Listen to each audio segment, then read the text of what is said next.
You've been resisting reality your entire life, and no one ever told you that this is where your exhaustion comes from. They told you to stay strong, to push harder, to never accept things as they are. But if fighting reality worked, why do you still feel drained even when nothing is happening? Why does your mind keep searching for problems even in moments of peace? The truth is, reality isn't your enemy, and the moment you stop resisting it, something inside you finally unclenches.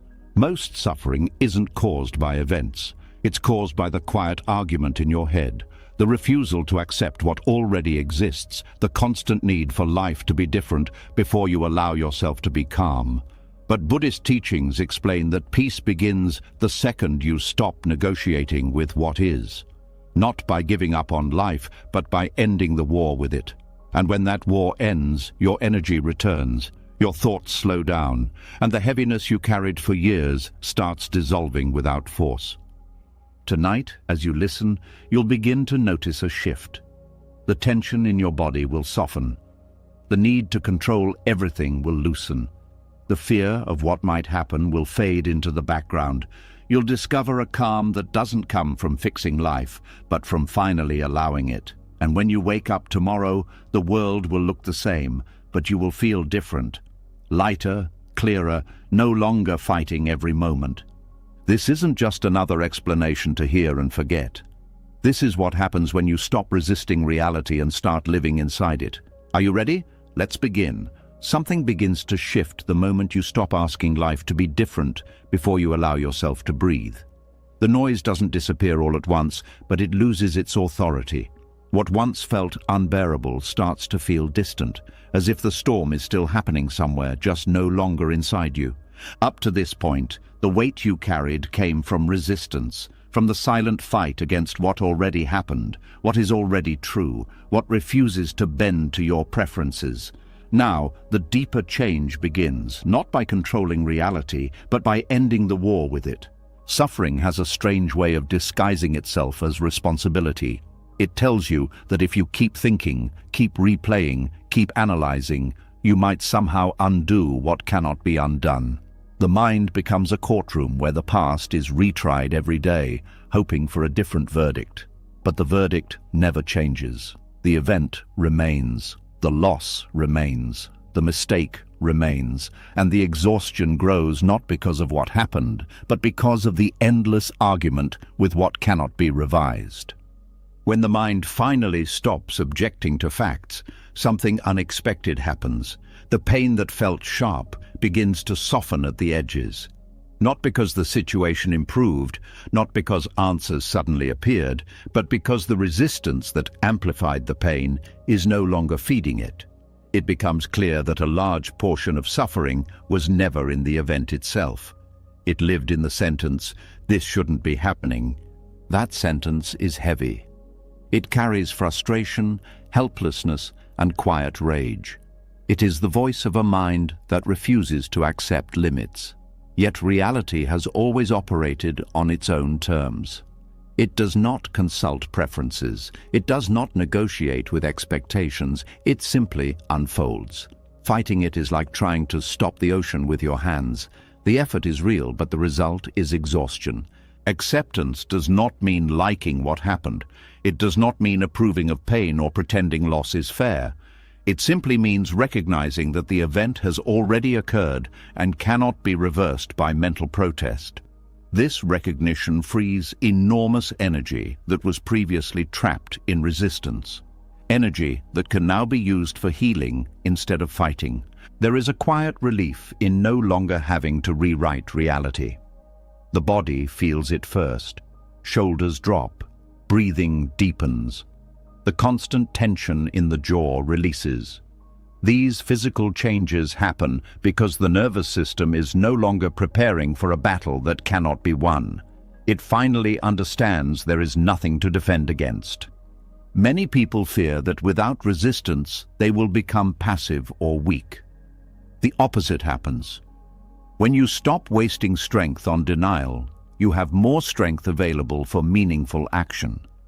Clarity replaces confusion. You begin to see what can actually be changed, and what must simply be carried with grace. The war with what is often begins in childhood, when the mind learns that discomfort should be avoided at all costs. Over time, this becomes a habit of rejecting any experience that feels unpleasant. But life includes loss, uncertainty, aging, disappointment, and endings. Refusing to accept these realities turns every natural difficulty into a personal crisis. When acceptance enters, difficulties remain, but the crisis disappears. The experience becomes part of life, rather than a violation of it. This shift is subtle but profound. It is the difference between drowning and floating. The water is still there, but the relationship to it has changed. There is also a deeper understanding that emerges. Reality was never the source of suffering. Resistance was. Two people can face the same situation, illness, failure, rejection, and experience it differently depending on whether they are fighting it or allowing it. The one who fights carries anger and despair. The one who allows carries sadness but also peace. Sadness passes. Despair lingers. Allowing reality does not remove responsibility. It removes illusion. It clears the mind so decisions are made from truth rather than panic. You respond instead of react. You adapt instead of collapse.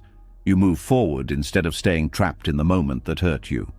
Something else fades when the war ends: the need to blame. Blame keeps the conflict alive by insisting someone or something must be held responsible for the pain. But once acceptance takes hold, blame loses its purpose. You no longer need a villain to justify your suffering. You simply acknowledge that life contains events beyond personal control. This acknowledgement brings humility, but also freedom. You stop measuring yourself against impossible standards of control. You stop believing that every outcome reflects your worth. Some things happen because conditions align in ways no individual could manage. Seeing this clearly removes the burden of carrying the universe on your shoulders. Time also begins to feel different. When resistance is active, time moves slowly because the mind is stuck replaying the same objections. When acceptance appears, time opens. Moments pass without dragging. The present becomes livable again because it is no longer compared to a past that cannot return. Relationships improve as well. Resistance often spills onto others in the form of irritability, withdrawal, or silent resentment.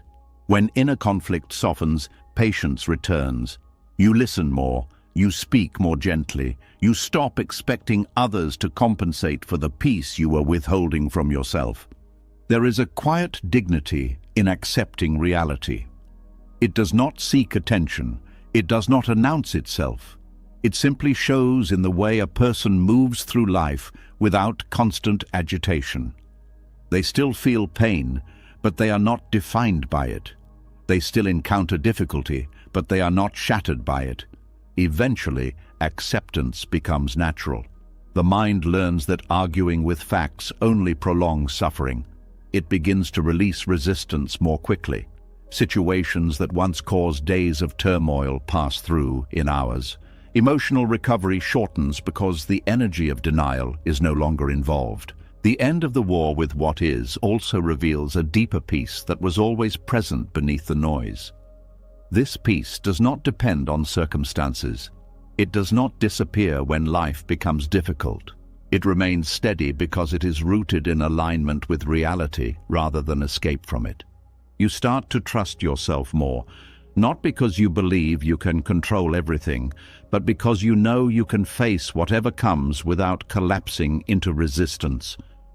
This trust becomes a quiet form of confidence. It does not need to prove itself, it simply exists.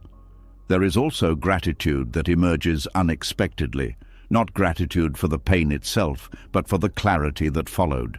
You see how much energy was lost fighting battles that never needed to be fought. You see how much of life was missed while trying to force it into a different shape. From this perspective, even ordinary moments feel meaningful. A quiet morning, a simple conversation, the feeling of sunlight on your skin, these become enough. Not because life became extraordinary, but because the mind stopped rejecting what was already here. Peace, then, is not something added to life. It is what remains when resistance is removed. It was always present, waiting behind the arguments, behind the expectations, behind the refusal to accept change. And once you experience this peace, you understand something that cannot be explained but only felt. Reality was never your enemy. It was the ground beneath your feet the entire time. The struggle came from trying to stand somewhere else.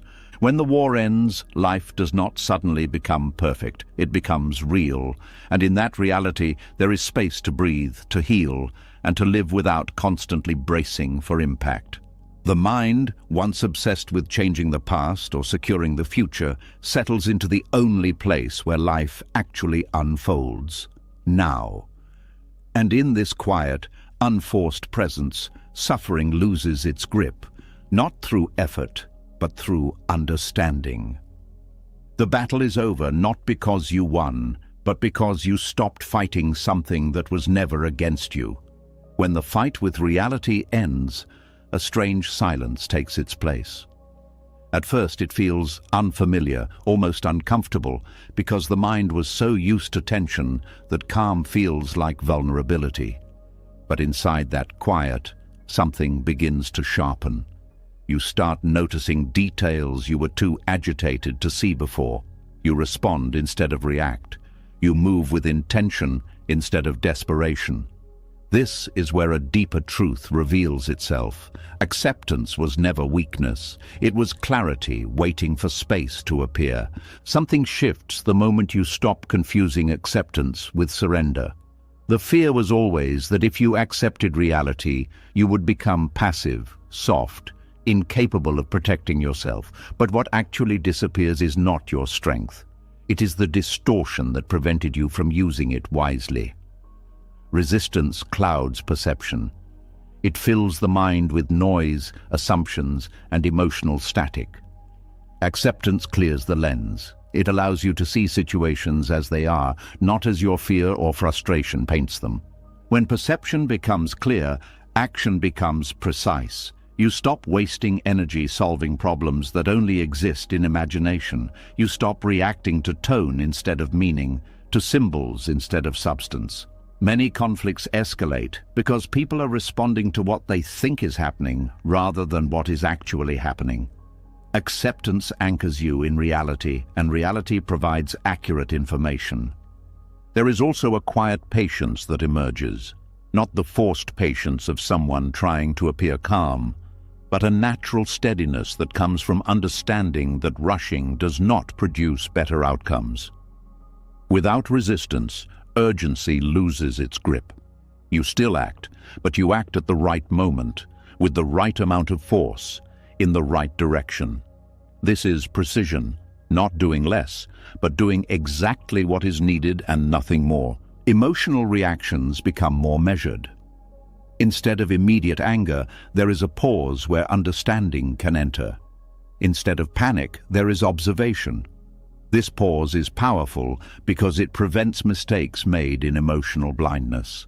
Many regrets come from actions taken while the mind was overwhelmed. Acceptance protects against this by stabilizing awareness before action begins. You also become harder to manipulate. When you are not fighting reality, you are not desperate for control or validation. Desperation makes people predictable. It pushes them into choices that relieve discomfort quickly but create long-term consequences. Acceptance removes that urgency, allowing decisions to be guided by long-term clarity rather than short-term relief.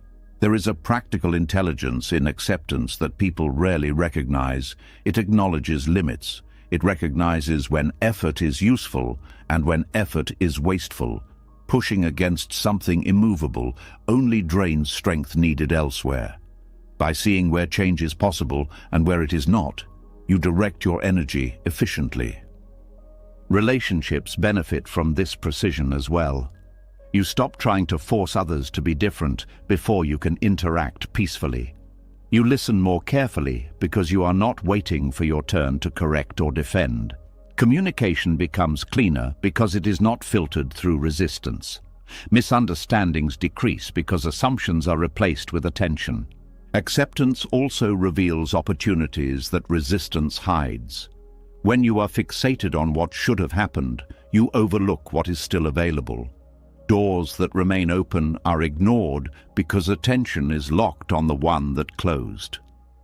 Acceptance widens awareness, allowing you to see paths that were invisible when you were stuck in disappointment. There is also a deeper sense of self-trust that develops.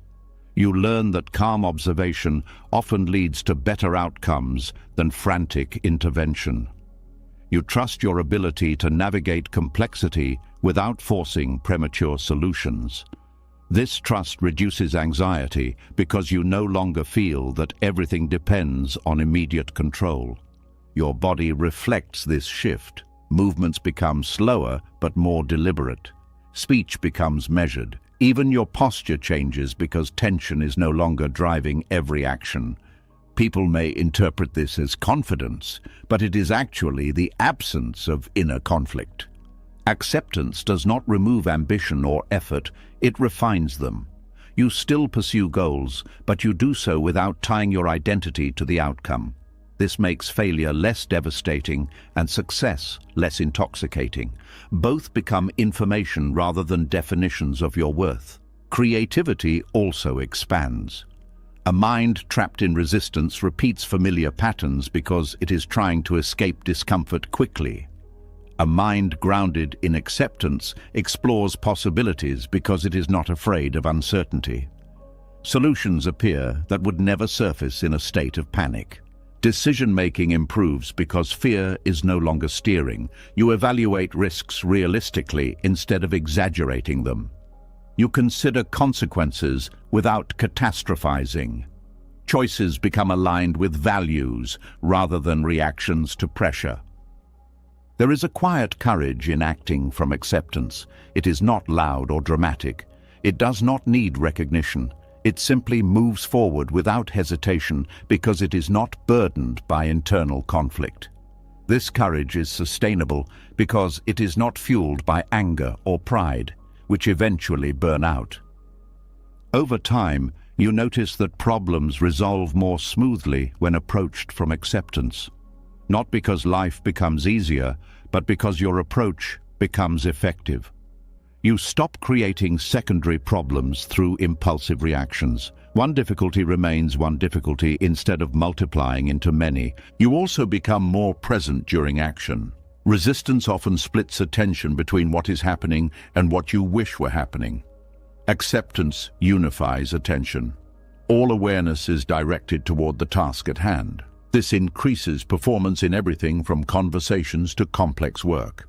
There is a sense of alignment that replaces inner friction. Thoughts, emotions, and actions move in the same direction instead of pulling against each other. This alignment conserves energy and reduces exhaustion. You feel less drained at the end of the day because you are not fighting yourself while interacting with the world. Mistakes are handled differently too. Instead of spiraling into self-criticism, you assess what happened, adjust, and continue. Learning becomes faster because energy is not wasted on shame. Improvement becomes steady rather than erratic. Acceptance also sharpens moral clarity. When emotions are not distorting perception, you see the impact of your actions more clearly. You recognize when firmness is needed and when compassion is appropriate. You respond to the situation instead of applying rigid rules that ignore context. There is a calm authority in someone who acts from acceptance. Others feel it even if they cannot explain it. It comes from consistency. You are not unpredictable because you are not driven by fluctuating emotions. People know where you stand because your responses are grounded in reality rather than mood. Even in crisis, acceptance allows effective action. Panic narrows vision and reduces options. Acceptance expands vision and reveals possibilities.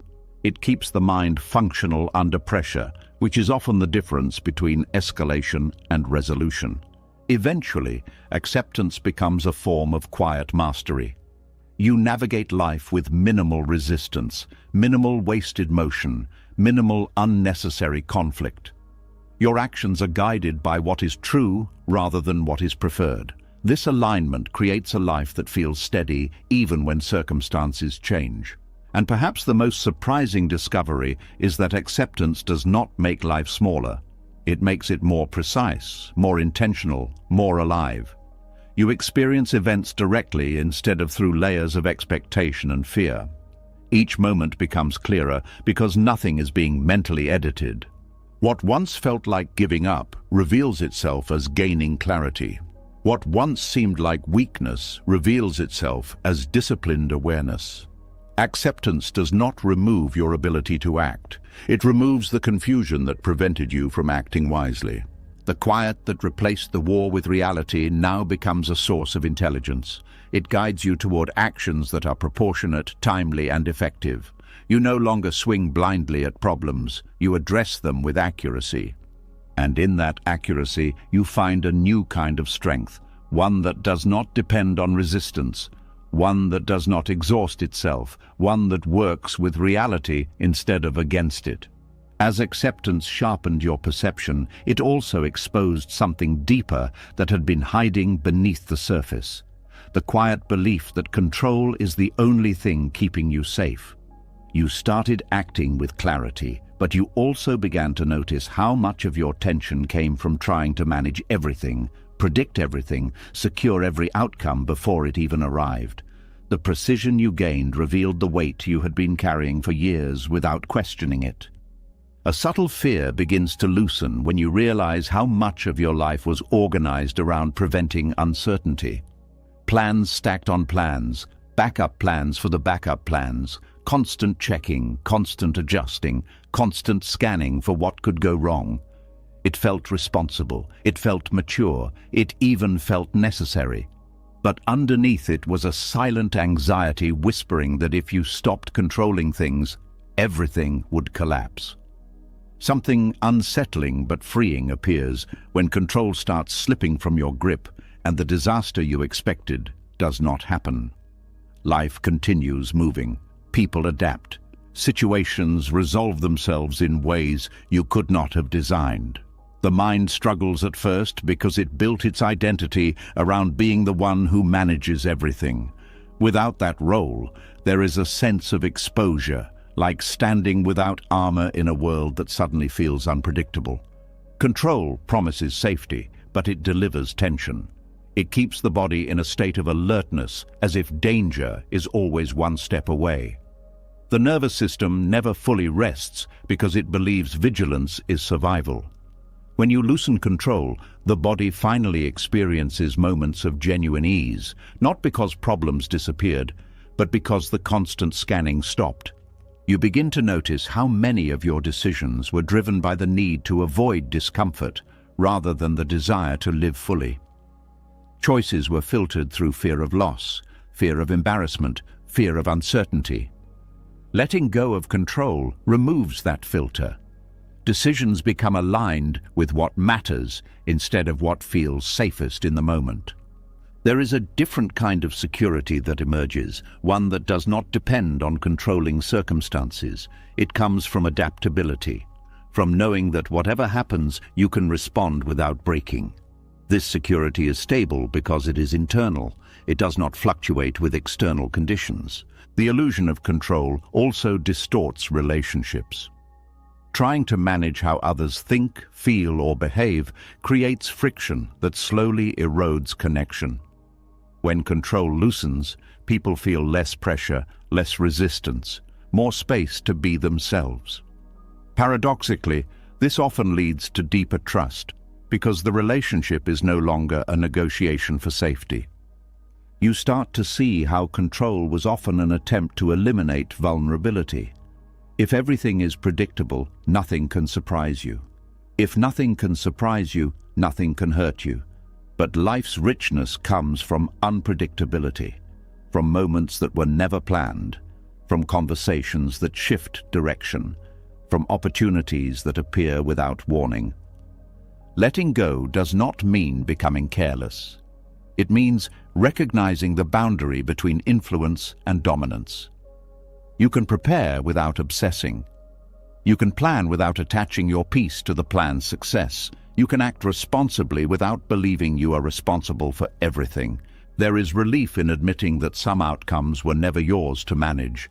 Weather changes, markets shift, people evolve, bodies age, time moves forward regardless of personal preference. Fighting these realities drains energy that could be used for meaningful living. Accepting them redirects energy toward what is actually within reach. You also begin to see that control anxiety often disguises itself as perfectionism. The need for everything to be just right before you relax. The belief that one mistake could unravel everything. Letting go reveals that imperfection is not a threat. It is the normal state of existence. Unexpected resilience surfaces when you stop trying to prevent every possible difficulty. Challenges still arrive, but they no longer feel catastrophic. You meet them with curiosity instead of panic. You learn that discomfort is survivable, that uncertainty is navigable, that not knowing is not the same as being lost. There is also a shift in how you experience time. Control keeps you trapped in the future, constantly preparing for what might happen. Letting go returns you to the present, where life is actually unfolding. You notice details you missed before, the tone of a voice, the warmth of sunlight, the quiet between sounds. The mind becomes quieter because it no longer needs to simulate every possible scenario. This quiet is not emptiness, it is spaciousness, a state where thoughts appear and disappear without demanding immediate action. Decisions arise from clarity rather than urgency. Trust replaces tension, not blind trust in outcomes, but trust in your ability to face whatever comes. This trust is earned through experience. Each time you release control and discover that you can handle what follows, confidence deepens. It becomes clear that security was never about preventing change, but about remaining steady within it. Fear loses some of its authority because it can no longer use uncertainty as a weapon. You realize that uncertainty was always present, even when you thought you were in control. Plans gave the illusion of stability, but reality was always fluid beneath them. There is also a newfound respect for the intelligence of life itself. Situations often resolve through a complex web of factors no individual could coordinate. Letting go allows these processes to unfold without interference. You participate rather than dominate. Your priorities shift. Instead of investing all your energy into controlling outcomes, you invest in developing qualities that remain valuable regardless of outcome.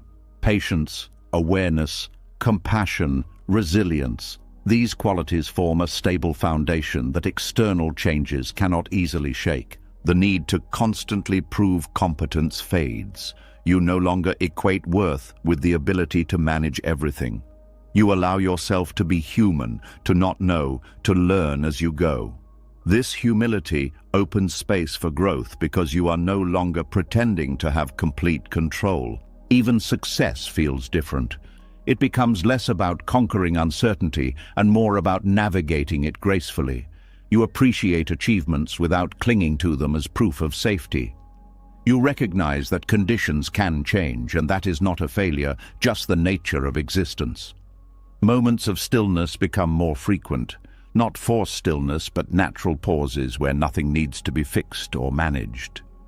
In these pauses, there is a sense of quiet contentment that was previously drowned out by constant planning. The body mirrors this shift. Sleep improves because the mind is not rehearsing tomorrow's threats. Muscles relax because they are no longer bracing for impact. Breathing deepens because the system no longer interprets uncertainty as immediate danger. You also notice how much creativity was suppressed by the need for certainty. Innovation requires openness to the unknown.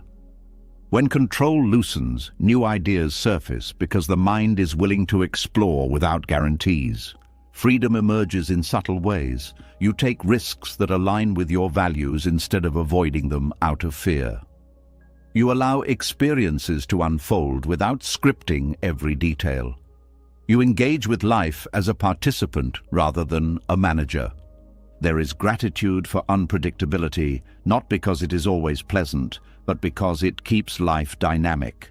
It prevents stagnation. It invites growth.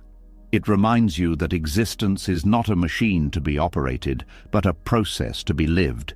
The deeper security that replaces control anxiety is quiet and steady. It does not announce itself.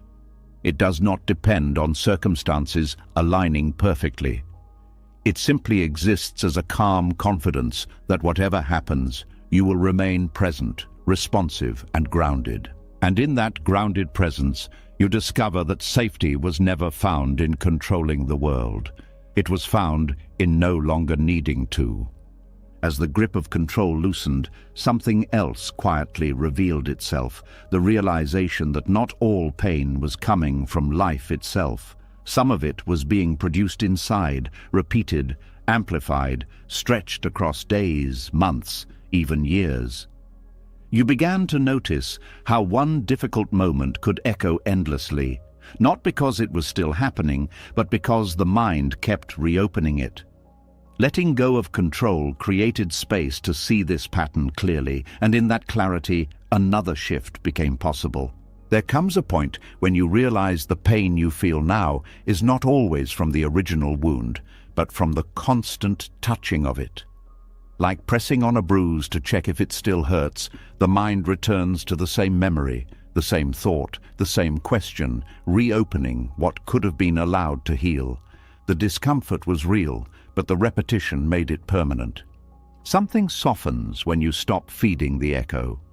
The event remains in the past, where it belongs, instead of being dragged into the present again and again. You start to feel the difference between pain that arrives naturally and pain that is recreated by memory and resistance.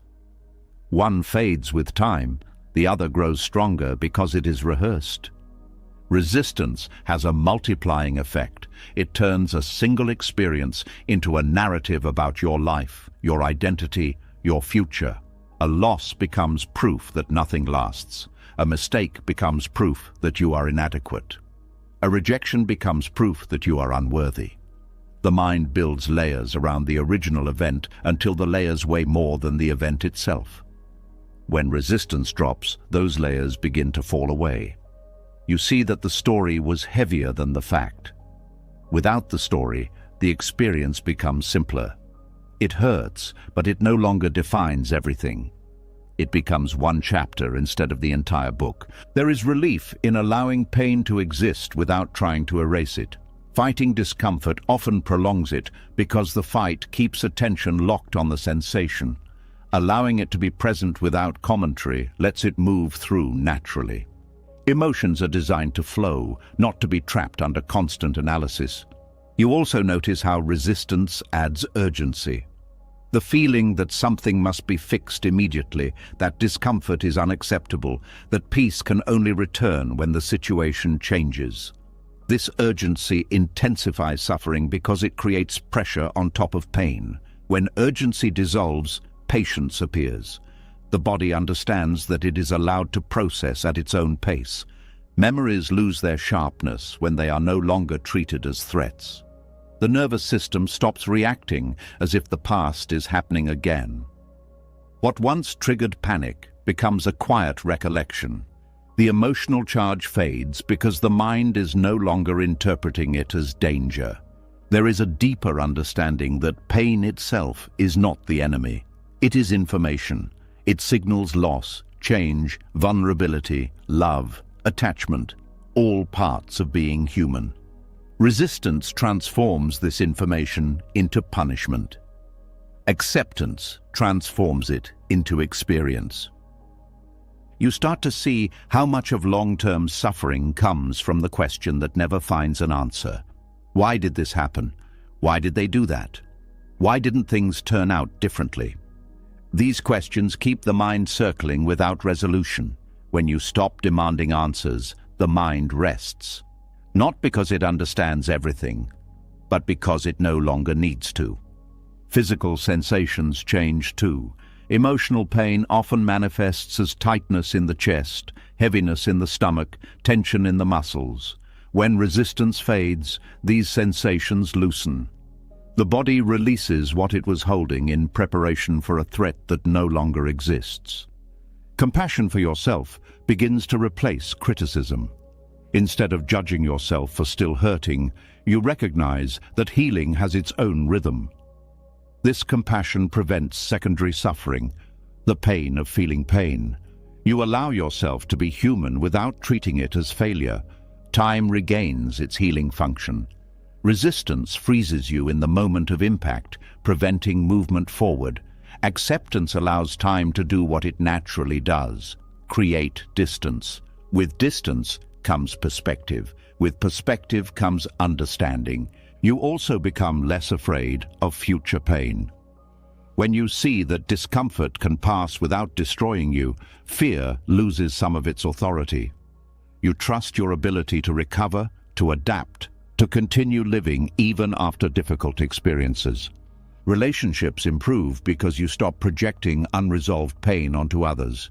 Instead of reacting to them as if they were responsible for past wounds, you respond to who they are in the present. This reduces unnecessary conflict and deepens connection. There is also freedom from the need to numb yourself. Many people distract, overwork, overconsume, or withdraw to escape discomfort. When resistance ends, these escapes become less necessary because the pain is no longer overwhelming. You can sit with it without being consumed by it. Creativity returns because mental space opens. The energy once used to maintain suffering becomes available for building something new. You start thinking about possibilities instead of replaying what cannot be changed. Grief transforms as well. Instead of being a permanent shadow, it becomes a quiet presence that visits but does not dominate. You remember without collapsing. You feel without being swallowed. There is a moment when you realize you have gone hours, maybe even days, without thinking about what once occupied your mind constantly, not because you forced yourself to forget, but because it no longer demands attention. Life quietly expands beyond the wound. You also become more present for others' pain. Having learned how suffering multiplies, you recognize the importance of simply being there instead of trying to fix everything. You listen without rushing. You understand without imposing solutions. Peace begins to feel natural instead of fragile. It is no longer dependent on everything going well. It coexists with uncertainty, with imperfection, with the possibility of future pain. This makes it durable. There is gratitude for the capacity to feel deeply, even when it hurts. Pain reveals what matters. It shows where love existed, where expectations lived, where attachment formed. Without resistance, this revelation becomes meaningful instead of overwhelming. Eventually, pain loses its ability to define your identity. You are not the person who was hurt. You are the person who experienced hurt and continued. This distinction restores a sense of self that is not bound to suffering. You begin to trust that emotions have an endpoint when they are not resisted. Like waves, they rise and fall. Trying to hold them in place prolongs the storm. Letting them move allows calm to return on its own. Silence becomes comforting instead of threatening because it is no longer filled with intrusive thoughts. The mind rests between experiences instead of replaying them. In that rest, you rediscover parts of yourself that were overshadowed by pain. Life feels lighter, not because nothing difficult ever happened, but because you are no longer carrying everything at once. You carry what is present, and you set down what has passed. The moment pain stops multiplying itself is not dramatic. There is no announcement, no clear boundary between before and after. It is recognized in small ways: a deeper breath, a quieter mind, a day that feels manageable again. And in that quiet, you understand something profound. Pain was never meant to stay forever. It stayed because resistance held it in place. When the grip loosens, it moves on, leaving behind wisdom, strength, and a softer way of being in the world. From here, life continues, not without difficulty, but without the endless echo that once made every difficulty feel permanent. As pain stopped multiplying itself, a quiet space opened where constant mental noise used to live. In that space, another pattern became visible, the endless need to understand everything before allowing yourself to relax. You noticed how often the mind demanded explanations, reasons, conclusions, as if calm was something that had to be earned through clarity. Without answers, it stayed restless, scanning, searching, refusing to settle. But the absence of explanation did not destroy you. It simply revealed how much energy had been spent trying to make life logically complete before permitting yourself to feel at peace. There is a subtle tension in needing life to make sense first. It keeps the mind in investigation mode, replaying events, connecting dots, trying to extract meaning from experiences that may never offer one. This effort feels productive, but it often delays healing. The nervous system remains alert because it believes resolution is required before rest is allowed. When that requirement dissolves, rest arrives on its own. Confusion loses its threat when you stop treating it as a problem to solve immediately. Not everything that happens carries a clear lesson. Some events are simply intersections of timing, circumstance, and chance. Accepting this uncertainty removes the pressure to decode every moment. Life becomes something to experience rather than something to analyze endlessly. There is relief in admitting that understanding is not a prerequisite for calm. You can sit in a quiet room without knowing how everything will unfold. You can breathe without resolving every unanswered question. This relief feels unfamiliar at first, like stepping outside without armor, but it quickly becomes liberating because the mind is no longer trapped in a loop of interpretation. Meaning often appears naturally when you stop forcing it. Insights surface during ordinary moments, walking, washing dishes, listening to rain, not during intense mental interrogation. By releasing the demand for immediate clarity, you allow understanding to emerge organically, shaped by time rather than pressure. You begin to notice how the search for meaning sometimes masks a deeper discomfort with uncertainty. The mind prefers a painful explanation over no explanation at all because certainty feels safer than the unknown. Letting go of this preference expands your tolerance for ambiguity. You become comfortable not knowing, which paradoxically makes you more adaptable to whatever comes. Relationships feel lighter too. You stop trying to decipher every word, every silence, every shift in behavior. Instead of assuming hidden motives, you respond to what is actually present. This reduces unnecessary misunderstandings created by overinterpretation. There is also a shift in how you view your own past. Events that once demanded explanation no longer hold the same urgency. You may never fully understand why certain things happened, and that realization no longer disturbs you. The past becomes quieter because it is not constantly being examined under a microscope. Peace begins to feel independent of circumstances. It is no longer postponed until life aligns perfectly. It exists alongside unanswered questions, alongside incomplete stories, alongside uncertainty about the future. This kind of peace is stable because it is not conditional.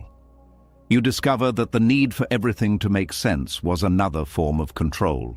It was an attempt to impose order on a reality that operates through complexity. Letting go of that need allows you to engage with life as it is, rather than as you wish it would be. Creativity deepens in this openness. Without rigid expectations about meaning, you become receptive to new perspectives. You explore possibilities without insisting they fit a predetermined narrative. Ideas connect in unexpected ways because the mind is no longer filtering them through the need for coherence.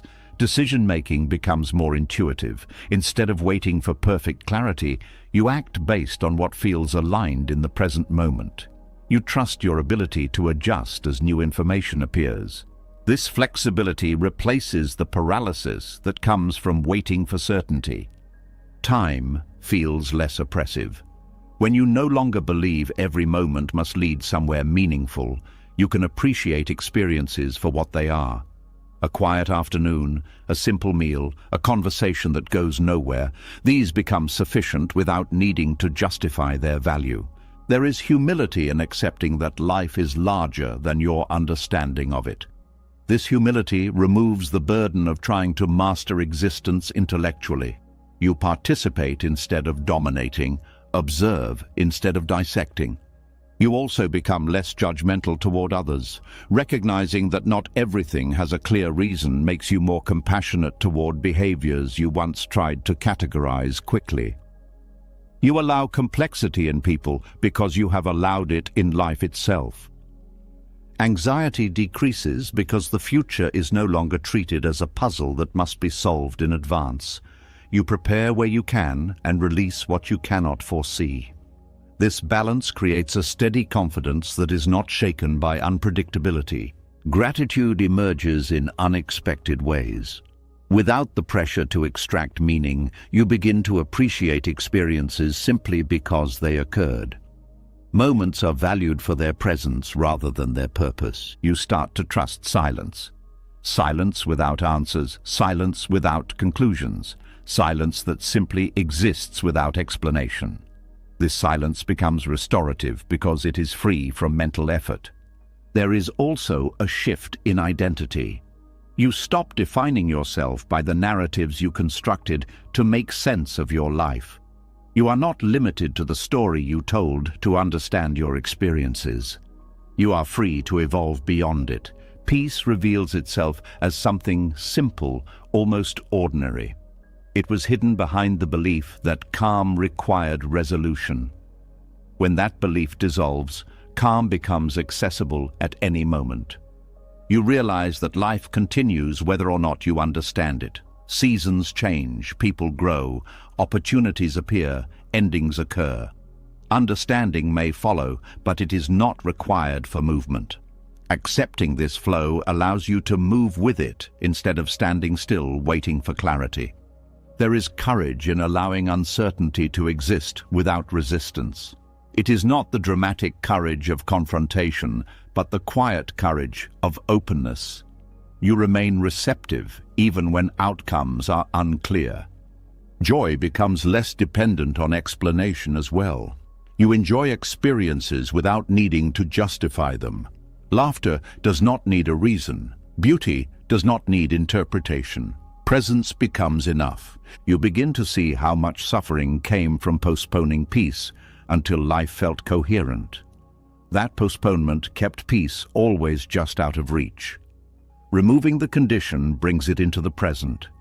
The mind learns to rest in not knowing. This rest is not ignorance, but acceptance of limits. It acknowledges that some aspects of existence are meant to be lived rather than understood. And in that acceptance, a gentle freedom appears. You are no longer chasing answers as if they hold the key to your stability. You are stable because you stopped requiring answers to feel whole. Life continues to unfold with its mysteries intact, but those mysteries no longer disturb you. They become part of the texture of existence, adding depth rather than anxiety. From this place, calm is no longer something you wait for. It is something you allow, even in the absence of certainty, even in the presence of unanswered questions, even when meaning has not yet revealed itself. And that is the quiet freedom, the ability to live fully without needing life to explain itself first. As the need for life to make sense loosened its grip, another habit quietly came into view, the instinct to take everything personally. When explanations were no longer required for peace, you began to notice how often the mind turned confusion into a story about you. Not just about what happened, but about what it supposedly meant about your worth, your luck, your place in the world. The search for meaning had been replaced by something subtler, the belief that events were somehow aimed at you. A heavy feeling starts to fade when the question, "Why is this happening to me?" loses its authority. That question carries an assumption that life is singling you out, targeting you, measuring you. It centers every difficulty around identity, transforming random events into personal verdicts. When this assumption dissolves, the emotional weight attached to events begins to fall away. There is a quiet realization that many things were never about you at all. People act from their own fears, histories, desires, and limitations. Circumstances unfold from countless conditions, intersecting in ways no individual controls. Weather changes, economies shift, relationships evolve, bodies age, not as punishments, but as natural processes. Seeing this clearly removes the sense of being personally attacked by existence. Victim consciousness thrives on narratives. It repeats the same story until it feels like truth, that you are unlucky, overlooked, misunderstood, burdened more than others. These stories shape perception, filtering new experiences through old conclusions. When you release them, perception becomes more neutral. You respond to what is happening now rather than what it reminds you of. There is relief in no longer needing a reason for suffering that centers your identity. Pain becomes something you experience, not something that defines you. You are not the one life keeps testing. You are the one living through events that happen to all humans in different forms. This shift changes how memory works. Instead of recalling the past as evidence of injustice, you see it as a series of moments shaped by many factors. Regret softens because you recognize how limited your awareness was at the time. You did not fail life. You acted with the understanding you had. Resentment begins to dissolve because it depends on the belief that someone deliberately caused your suffering. When you see how people are often driven by their own confusion and pain, anger loses its intensity. Compassion replaces it, not as forgiveness forced by effort, but as understanding that hurt people often hurt others without intending to. There is also freedom from comparison. Victim consciousness measures your difficulties against others, reinforcing the idea that you have been treated unfairly. Releasing this mindset allows you to see that everyone carries struggles you may never fully understand. Life becomes less about fairness and more about resilience. Responsibility returns in a healthier form. Without the victim narrative, you regain the ability to influence what is still within your reach. Instead of focusing on what happened, you focus on how you move forward. This restores a sense of agency that victimhood quietly erodes. Relationships become less defensive. When you are not expecting to be wronged, you listen without preparing counter-arguments. You communicate without assuming hidden hostility. Trust grows because you are no longer interpreting every action through a lens of suspicion. There is also a shift in how you handle criticism. Without the belief that you are under attack, feedback becomes information rather than insult. You evaluate it calmly, accepting what is useful and discarding what is not. Your self-worth becomes less dependent on others' opinions. The body reflects this change. Chronic tension associated with defensiveness begins to release. Shoulders drop, breathing deepens, posture opens. You no longer carry yourself as if bracing for impact. You start noticing opportunities where you once saw obstacles. Victim consciousness narrows focus to what is unfair, blinding you to possibilities. When it fades, curiosity returns.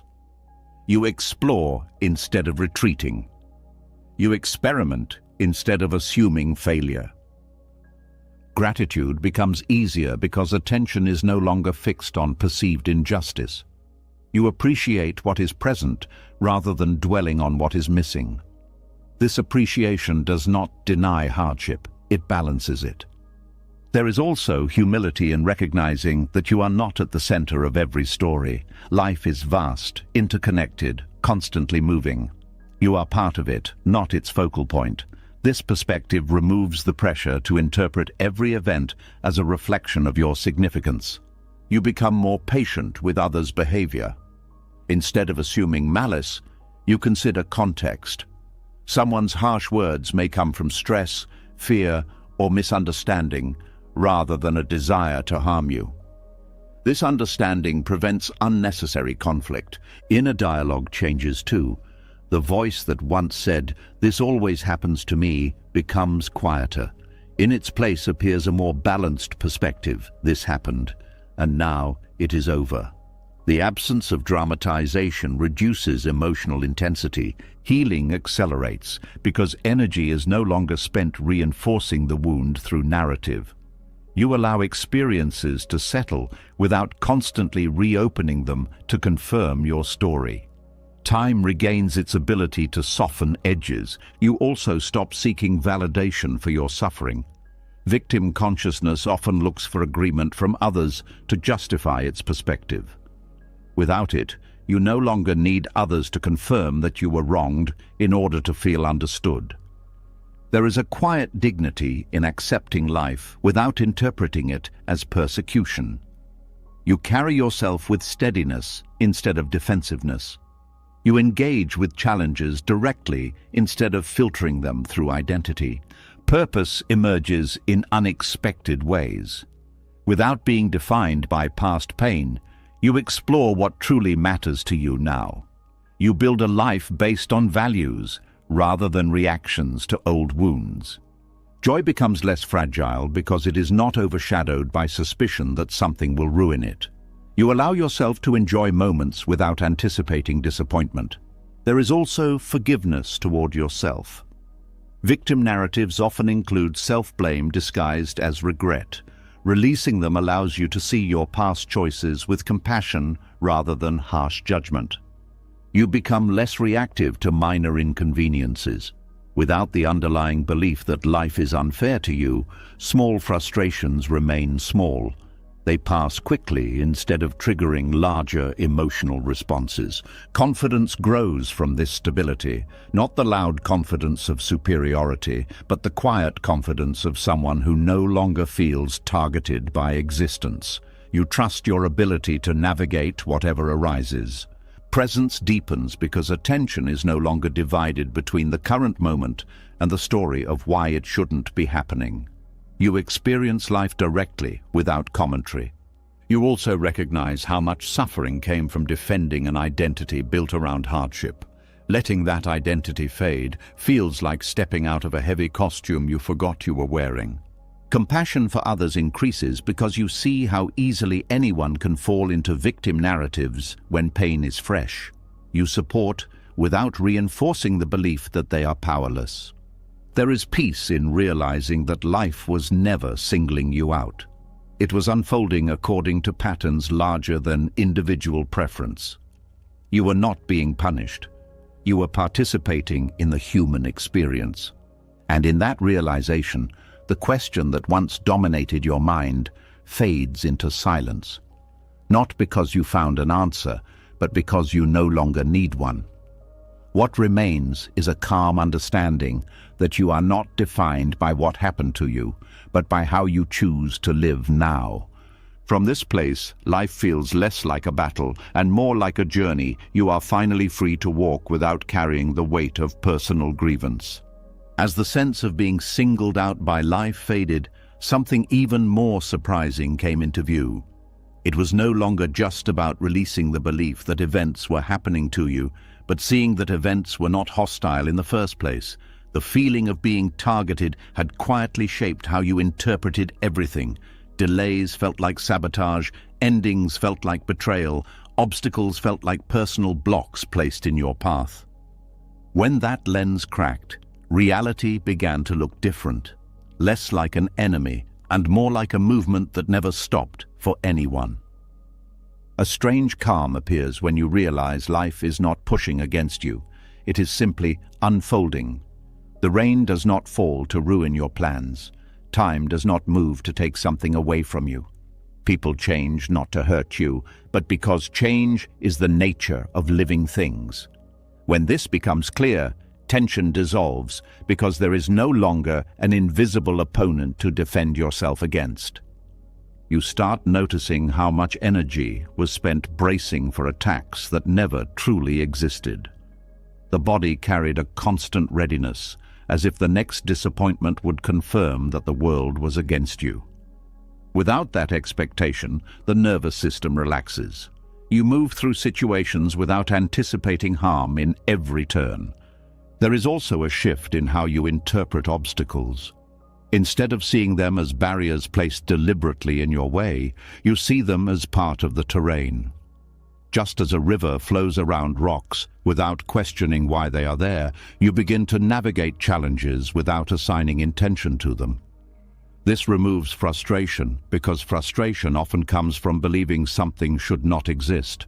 Patience deepens because processes take time, regardless of personal preference. Growth, healing, learning, rebuilding, all unfold gradually. When you stop expecting instant results, you stop interpreting slow progress as failure. You allow things to develop at their natural pace. Your relationship with uncertainty changes too. Instead of treating it as a threat, you see it as an open field where possibilities exist. The unknown becomes space rather than danger. This perspective reduces anxiety because it removes the assumption that unpredictability is inherently negative. You begin to observe patterns rather than isolated incidents. Situations that once felt random reveal connections to broader cycles. Seasons of effort, seasons of rest, phases of expansion and contraction. Recognizing these patterns provides reassurance that difficulties are not permanent states, but temporary conditions within a larger movement. There is freedom in realizing you do not need to control the flow to benefit from it. You position yourself wisely instead of trying to redirect the current. Opportunities appear more clearly because you are watching rather than fighting. Relationships feel less combative as well. You stop viewing disagreements as attacks and start seeing them as differences in perspective shaped by unique experiences. This reduces defensiveness and opens the door to understanding. You also become less reactive to setbacks. When plans change, you adjust instead of collapsing.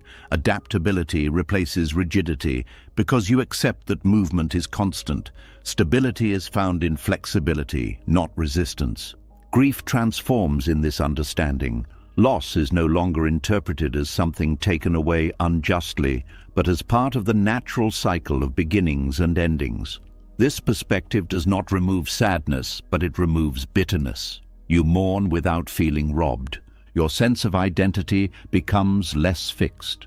If reality is always moving, then you are not required to remain the same either. You allow yourself to evolve without clinging to past versions of who you were. This openness makes change less frightening. There is also a growing appreciation for timing. Some things arrive late because conditions were not ready before. Some things leave early because their role has been completed.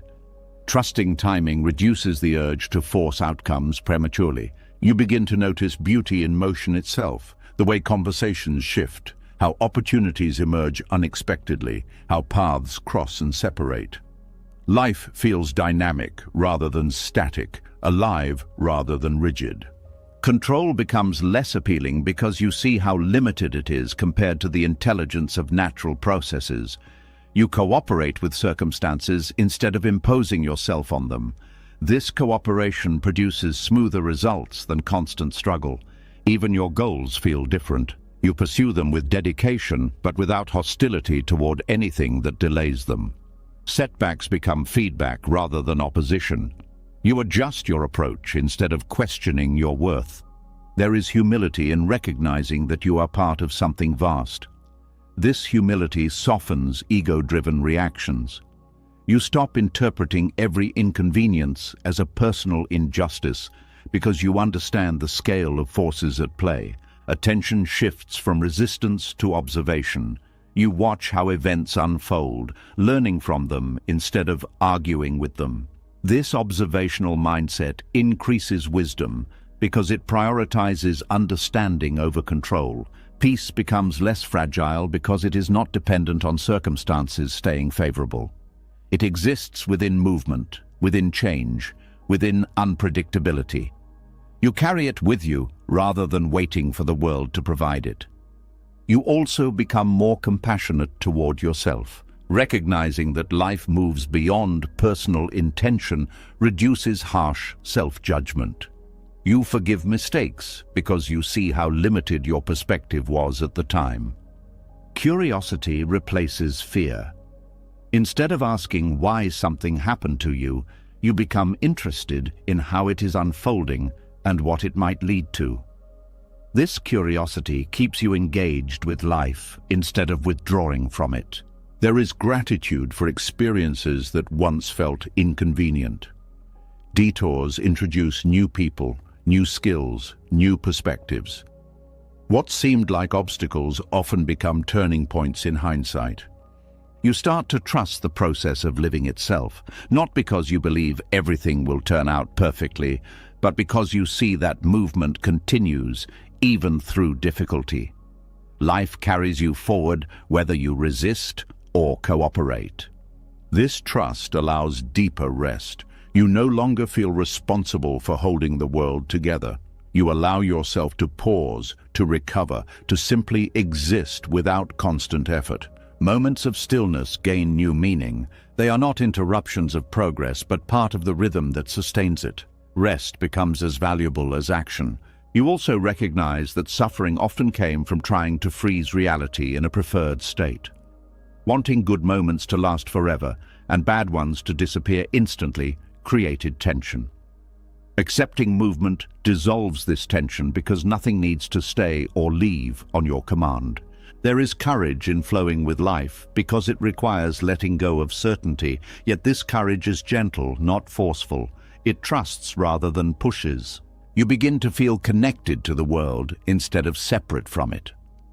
Events are no longer happening around you, but with you. You are part of the unfolding, not an observer standing outside it. This connection reduces loneliness because you sense participation in something larger than personal concerns. Even ordinary moments feel meaningful because they are expressions of movement. And in this awareness, a quiet understanding settles in. Reality was never opposing you. It was never blocking your path or testing your strength. It was simply moving, carrying everything within it, including you.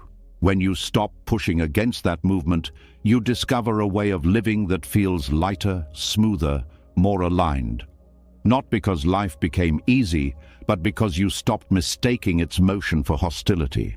As you began to see that reality was not working against you, but simply moving, another fear quietly started losing its grip. The fear of what has not even happened yet. If life was not an enemy in the present, maybe it was not waiting to ambush you in the future either. This realization softened the constant tension of anticipating disaster, the habit of rehearsing problems before they existed, the silent expectation that something would eventually go wrong.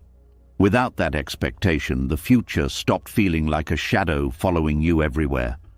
A subtle calm enters when you realize most fear of the future is built from imagination, not experience. The mind projects unfinished worries into tomorrow, stacking possibilities until they feel real. But when you return to the present and see that nothing threatening is actually happening now, the urgency fades. You understand that anxiety was created by time traveling mentally, not by immediate danger. There is relief in no longer treating uncertainty as a warning signal. Uncertainty becomes neutral, simply the absence of information. It no longer demands that you prepare for every negative outcome. You allow tomorrow to remain unknown without filling it with worst-case scenarios. The body responds to this shift quickly. Muscles unclench, breathing slows, sleep becomes deeper because the mind is not rehearsing emergencies through the night. The nervous system finally receives the message that vigilance is no longer required at all hours. You begin to notice how anticipatory anxiety kept you from fully experiencing good moments.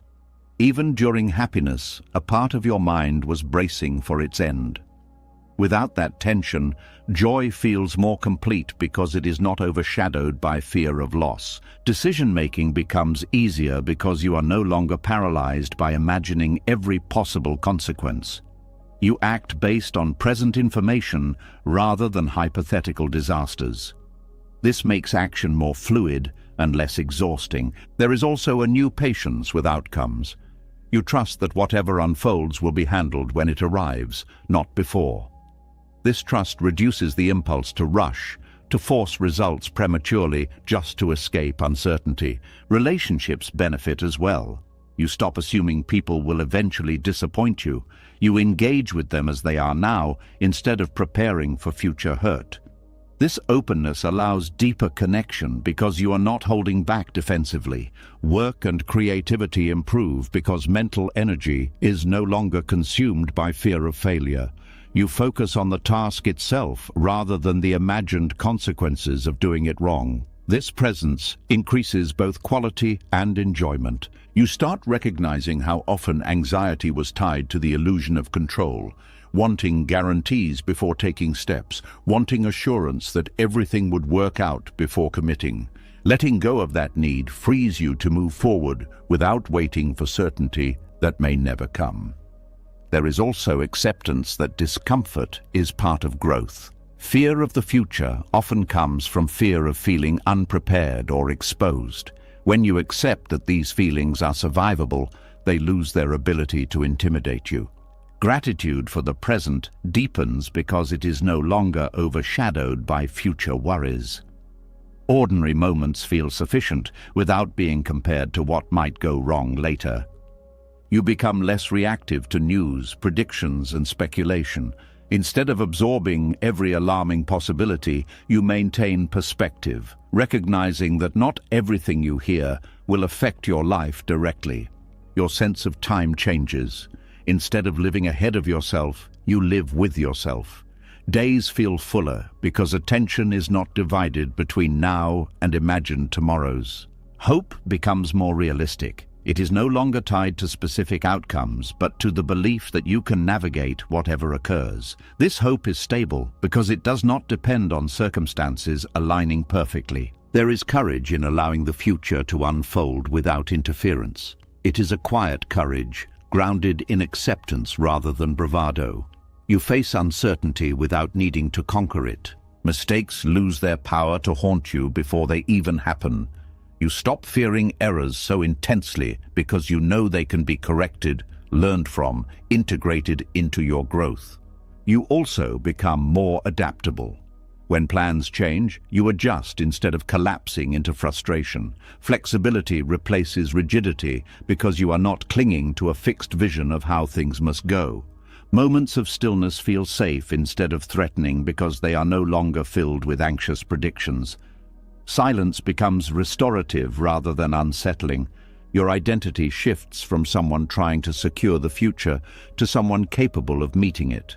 This shift brings confidence that does not rely on external guarantees. There is also compassion for others who are still trapped in anticipatory fear. You recognize the exhaustion in their eyes, the tension in their voices, because you once carried it too. Your calm presence becomes reassuring to them. You begin to trust timing. Some things cannot be forced, only allowed.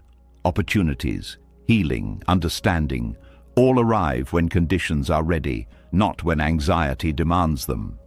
There is freedom in not needing to know how everything will turn out. You engage with life as a process rather than a destination. This perspective makes each step meaningful on its own. Even setbacks lose their ability to dominate your thoughts beforehand.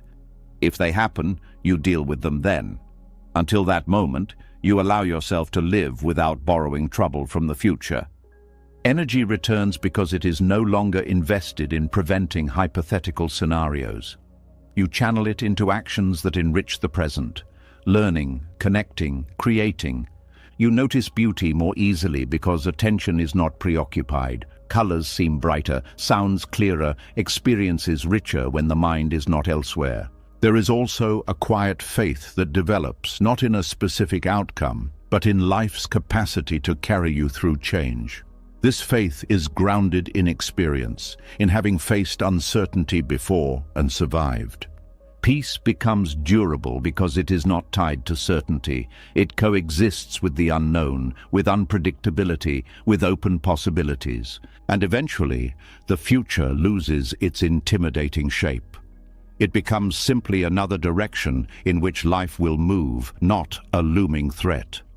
You walk toward it without resistance, without dread, with the steady understanding that whatever awaits will be met when it becomes present. In that understanding, anticipatory anxiety collapses, not through force, but through the realization that the future never had power over you. Only the stories you told about it did.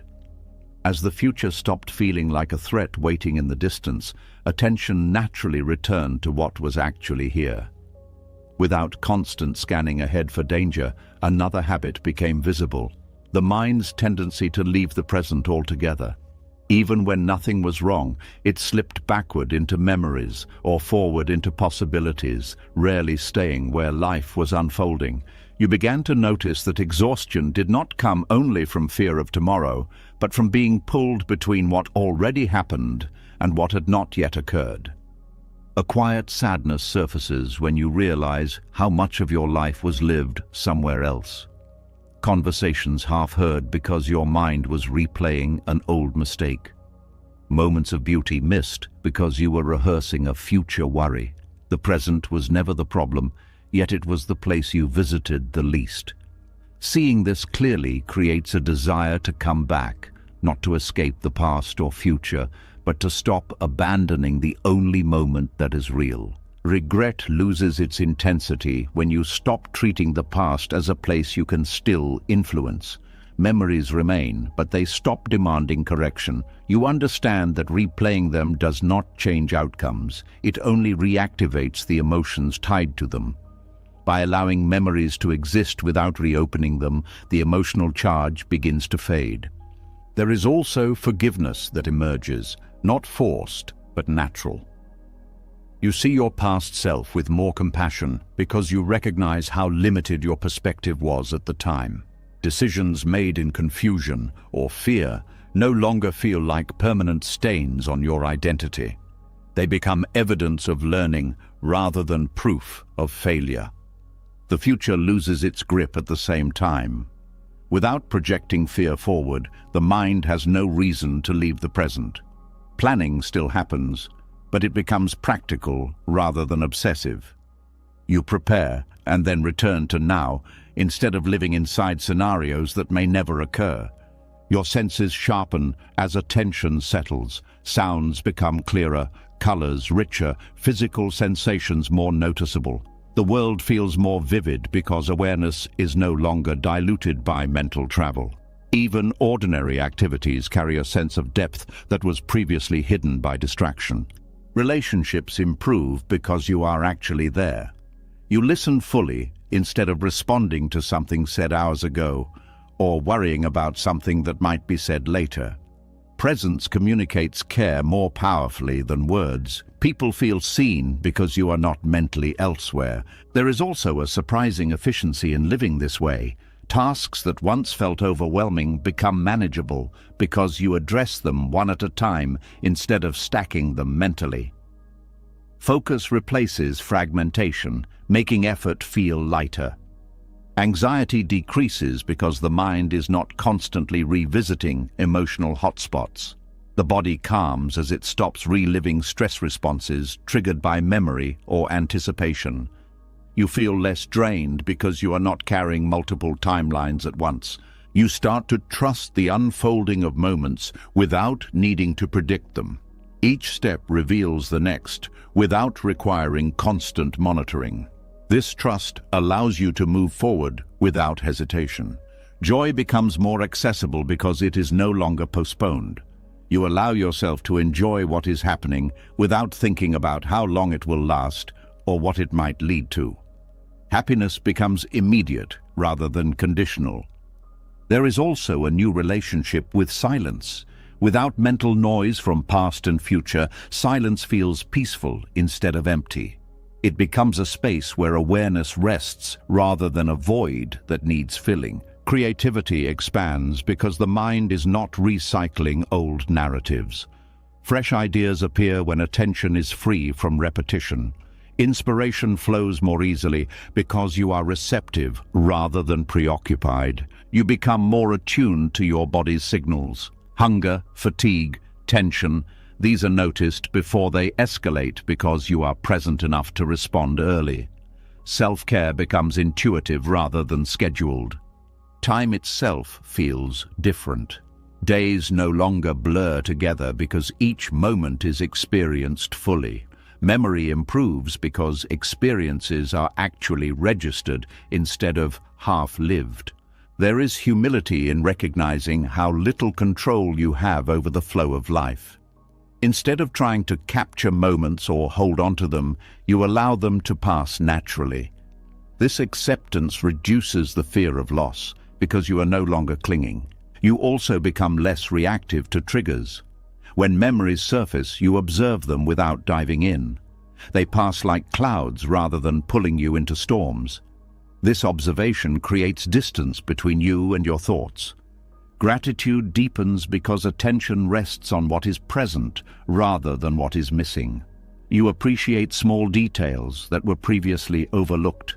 The rhythm of breathing, the warmth of light, the comfort of quiet. Your identity becomes less tied to your history. You are not defined by what happened before. You are defined by how you show up now. This freedom allows growth without the weight of past labels. Fear of missing out fades because you are fully engaged in what you are doing. Comparison loses its appeal because you are not mentally measuring your life against others' timelines. There is also a sense of timelessness that occasionally appears, moments where awareness feels expansive and unhurried. In these moments, the pressure of schedules and deadlines loosens, replaced by a deeper rhythm. You become more patient because you are not rushing toward an imagined future. Waiting no longer feels like wasted time. It becomes another opportunity to be present. Even pain is experienced differently. Without resistance or mental escape, discomfort is felt directly and often passes more quickly. Suffering decreases because it is not prolonged by analysis.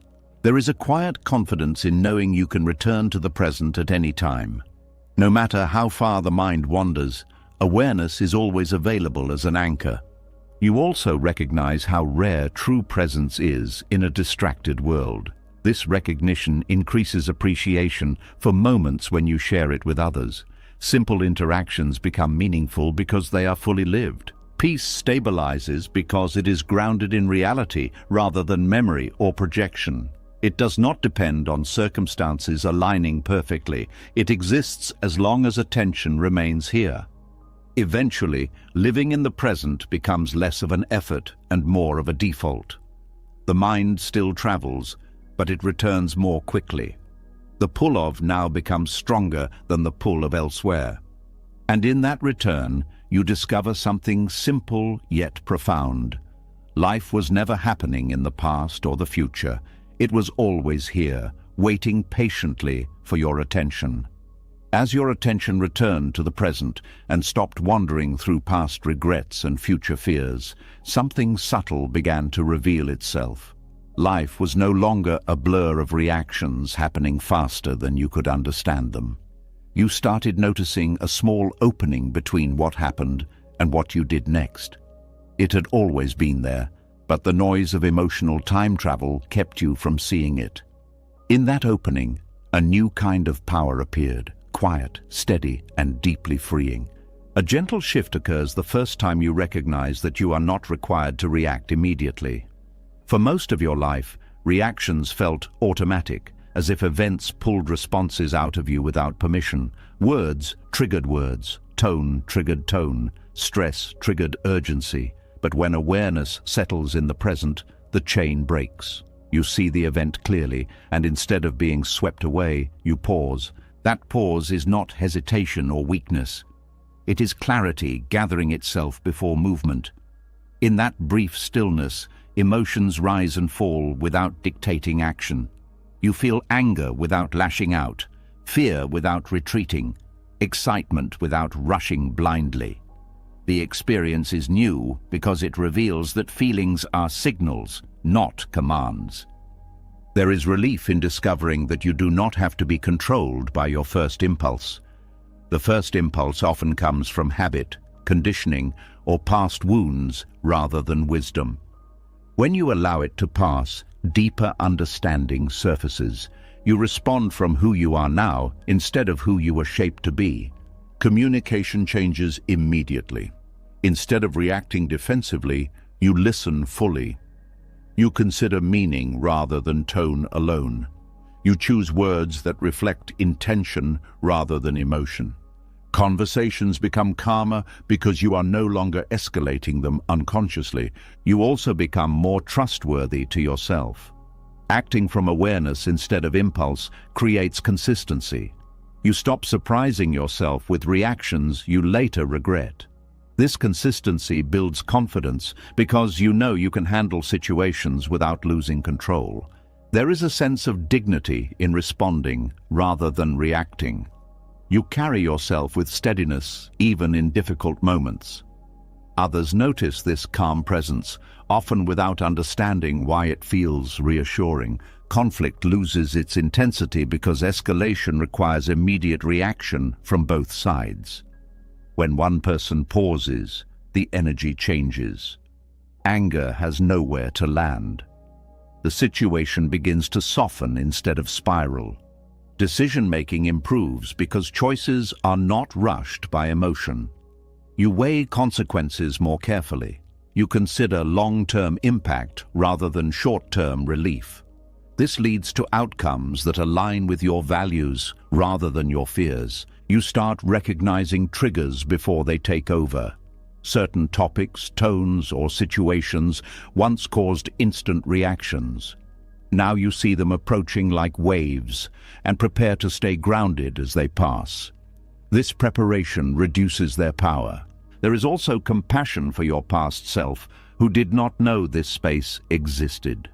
You understand why reactions felt unavoidable before awareness developed. This compassion replaces shame with understanding. Your nervous system benefits as well. Constant reactivity keeps the body in a state of stress. Pausing signals safety, allowing relaxation even in challenging environments. Over time, this reduces chronic tension. You become less predictable in the best way. People who relied on provoking reactions find their strategies ineffective. Without emotional hooks, manipulation loses its influence. Creativity increases because the pause allows new possibilities to emerge. Instead of repeating familiar patterns, you explore different responses. This flexibility brings freshness to everyday interactions. You also gain freedom from external control. When reactions are automatic, others can steer your behavior by pushing the right buttons. When you pause, control returns to you. You decide what deserves a response. Self-respect deepens because you act in ways that reflect your intentions rather than your impulses. You become someone you admire rather than someone you tolerate. Patience becomes natural rather than forced. Waiting no longer feels like deprivation. It feels like alignment with timing. You trust that not every moment requires immediate action. Even joy is experienced more fully. Without rushing to capture or prolong it, you savor it as it unfolds. The pause allows appreciation to deepen. You notice how much of life becomes simpler when reactions are not exaggerated.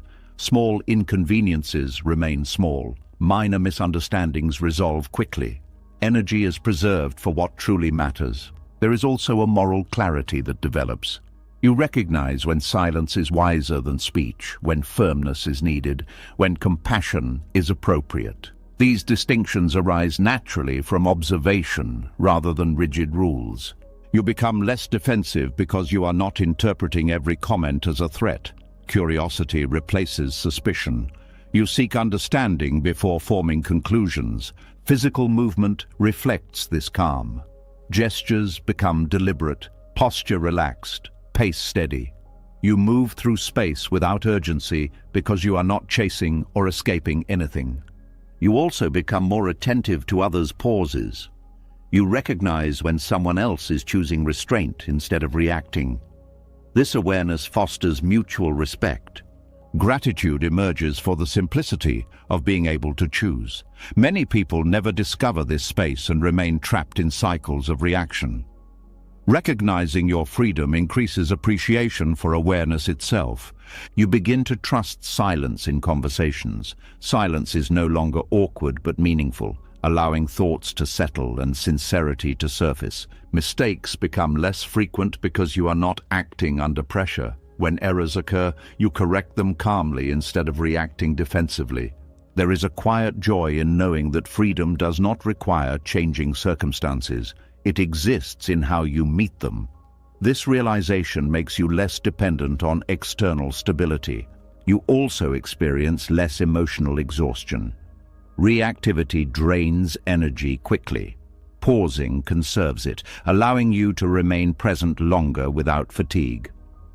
Over time, this way of being becomes natural. The pause appears automatically, not as a technique, but as a reflection of inner stillness. You respond thoughtfully, without effort. And in that stillness, you discover that freedom was never about controlling events. It was about not being controlled by them. The space between event and reaction becomes a place where wisdom lives, where intention replaces impulse, where you meet life with clarity instead of confusion. From here, every moment carries the potential for choice. Not forced, not dramatic, simply available. And that availability changes everything, because it means you are no longer pushed through life by circumstance. You are walking through it consciously, step by steady step. As you learn to rest in that quiet space between event and reaction, another realization began to surface. If you were no longer reacting automatically, then you were also no longer the person who had been shaped by constant struggle. The identity built around fighting, enduring, proving, surviving started to loosen. You began to see how much of your self-image had been tied to resistance, to being the one who carries burdens, the one who never breaks, the one who keeps pushing no matter what. When the pushing stopped, a question appeared that felt both unsettling and freeing. Who are you without the struggle? There is a strange emptiness at first when you stop defining yourself by what you overcame. Struggle had given your life a narrative, a sense of purpose, even a sense of strength. Without it, the mind searches for familiar tension, as if calm is something suspicious. But this emptiness is not loss. It is space. Space that was previously occupied by constant effort. You start noticing how often you introduce stress into situations that did not require it, simply because tension felt normal. Peace felt unfamiliar, almost undeserved. Letting go of the struggle identity means allowing ease to exist without feeling guilty about it. There is relief in no longer needing to prove resilience at every moment. You do not have to demonstrate strength through suffering. You do not have to carry more than necessary to validate your worth. Strength becomes quieter, expressed through steadiness rather than endurance. Your self-talk changes. Instead of describing yourself as someone who has been through so much, you begin to see yourself as someone who is free to experience life without carrying past battles into every situation. The story shifts from survival to presence. Relationships become lighter because you are not unconsciously seeking roles that confirm your old identity. You stop gravitating towards situations that require you to be the fixer, the protector, the one who sacrifices constantly. You allow mutual support instead of one-sided giving. There is also freedom from comparison based on hardship. You no longer measure your experiences against others' struggles to determine who has suffered more. Compassion replaces competition. Your goals change as well. Instead of pursuing achievements to escape past pain or prove your strength, you pursue what genuinely interests you. Motivation becomes curiosity instead of pressure. Rest becomes restorative rather than uncomfortable. Previously, stillness felt like stagnation because struggle had conditioned you to equate movement with value. Now, rest feels like alignment, a necessary part of living fully. You also become more playful. Without the weight of constant seriousness, humor returns. You laugh more easily because you are not guarding yourself against the next challenge. Creativity expands because your mind is no longer occupied with maintaining an image of toughness. You explore ideas without fear of appearing vulnerable or uncertain. There is compassion for the version of you that needed struggle to feel significant. You recognize how that identity protected you during difficult times. Instead of rejecting it, you thank it and allow it to rest. Your body reflects this shift. Chronic tension dissolves because it no longer needs to prepare for battle. Movements become relaxed, breathing deeper, sleep more peaceful.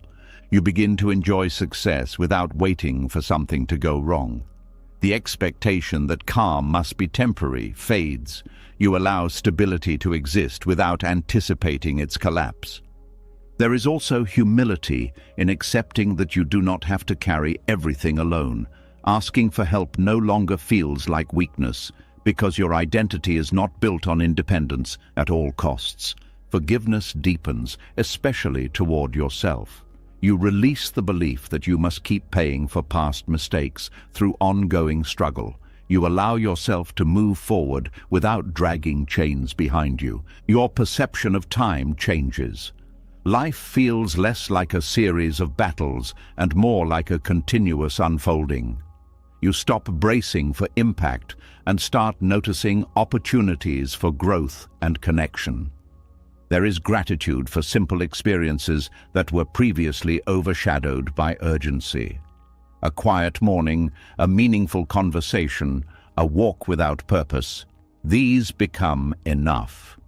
You also become less defensive when others misunderstand you. Without needing to protect an identity tied to hardship, you let go of the need to correct every perception. You know who you are without constant validation. Confidence stabilizes because it is no longer tied to performance. You trust your presence rather than your achievements. This confidence feels calm rather than intense. You notice how much energy becomes available when you stop carrying the past as proof of your strength. That energy can now be used for creation, connection, exploration. There is a sense of renewal, as if you are meeting yourself again without the armor you wore for years. This meeting feels tender but honest. You also become more patient with others' journeys. Recognizing how long it took you to release your struggle identity, you allow others the time they need to do the same. Joy becomes less complicated because it is not filtered through suspicion. You allow happiness without questioning whether you deserve it. Your values clarify. Without the noise of survival mode, you see what truly matters: kindness, presence, authenticity, growth. There is also courage in embracing a softer way of being. Softness is not fragility, it is openness. It allows connection without defensiveness. You begin to trust that life does not require constant hardship to be meaningful. Meaning can arise from love, creativity, learning, service, not just from endurance. Peace settles deeper because it is not interrupted by the need to return to struggle for identity. You allow yourself to exist without tension as your baseline. There is also a quiet pride in recognizing how far you have come, not measured by what you endured, but by how gently you now move through the world. Your future feels different because it is not framed as another battlefield. It becomes a landscape to explore rather than something to conquer. And in that landscape, you discover a version of yourself that was always there but overshadowed by the need to survive. A version that does not need struggle to feel real, that does not need pain to feel strong, that does not need constant effort to feel worthy. This version of you moves through life with calm confidence, grounded not in resistance but in acceptance, not in fighting but in understanding. The identity built on struggle fades quietly, replaced by something lighter, more fluid, more alive. Who you become is not someone new, but someone uncovered, a person who no longer measures life by battles won, but by moments fully lived. As the identity built on struggle slowly dissolved, something else loosened its grip as well. the need to tie every loose end, to resolve every unanswered question, to make every story reach a clean conclusion. You began to see how much energy had been spent waiting for explanations that never came, apologies that were never spoken, outcomes that never arrived. Without defining yourself by what you fought, the urgency to finish every unfinished chapter started to fade. And in that fading, a surprising relief appeared, as if you had set down a weight you did not realize you were still carrying. A quiet discomfort surfaces when you first accept that some things will never be resolved. The mind resists this idea because it prefers complete stories. It wants clarity, fairness, symmetry. But life rarely provides these things in the way you expect. People leave without explaining themselves.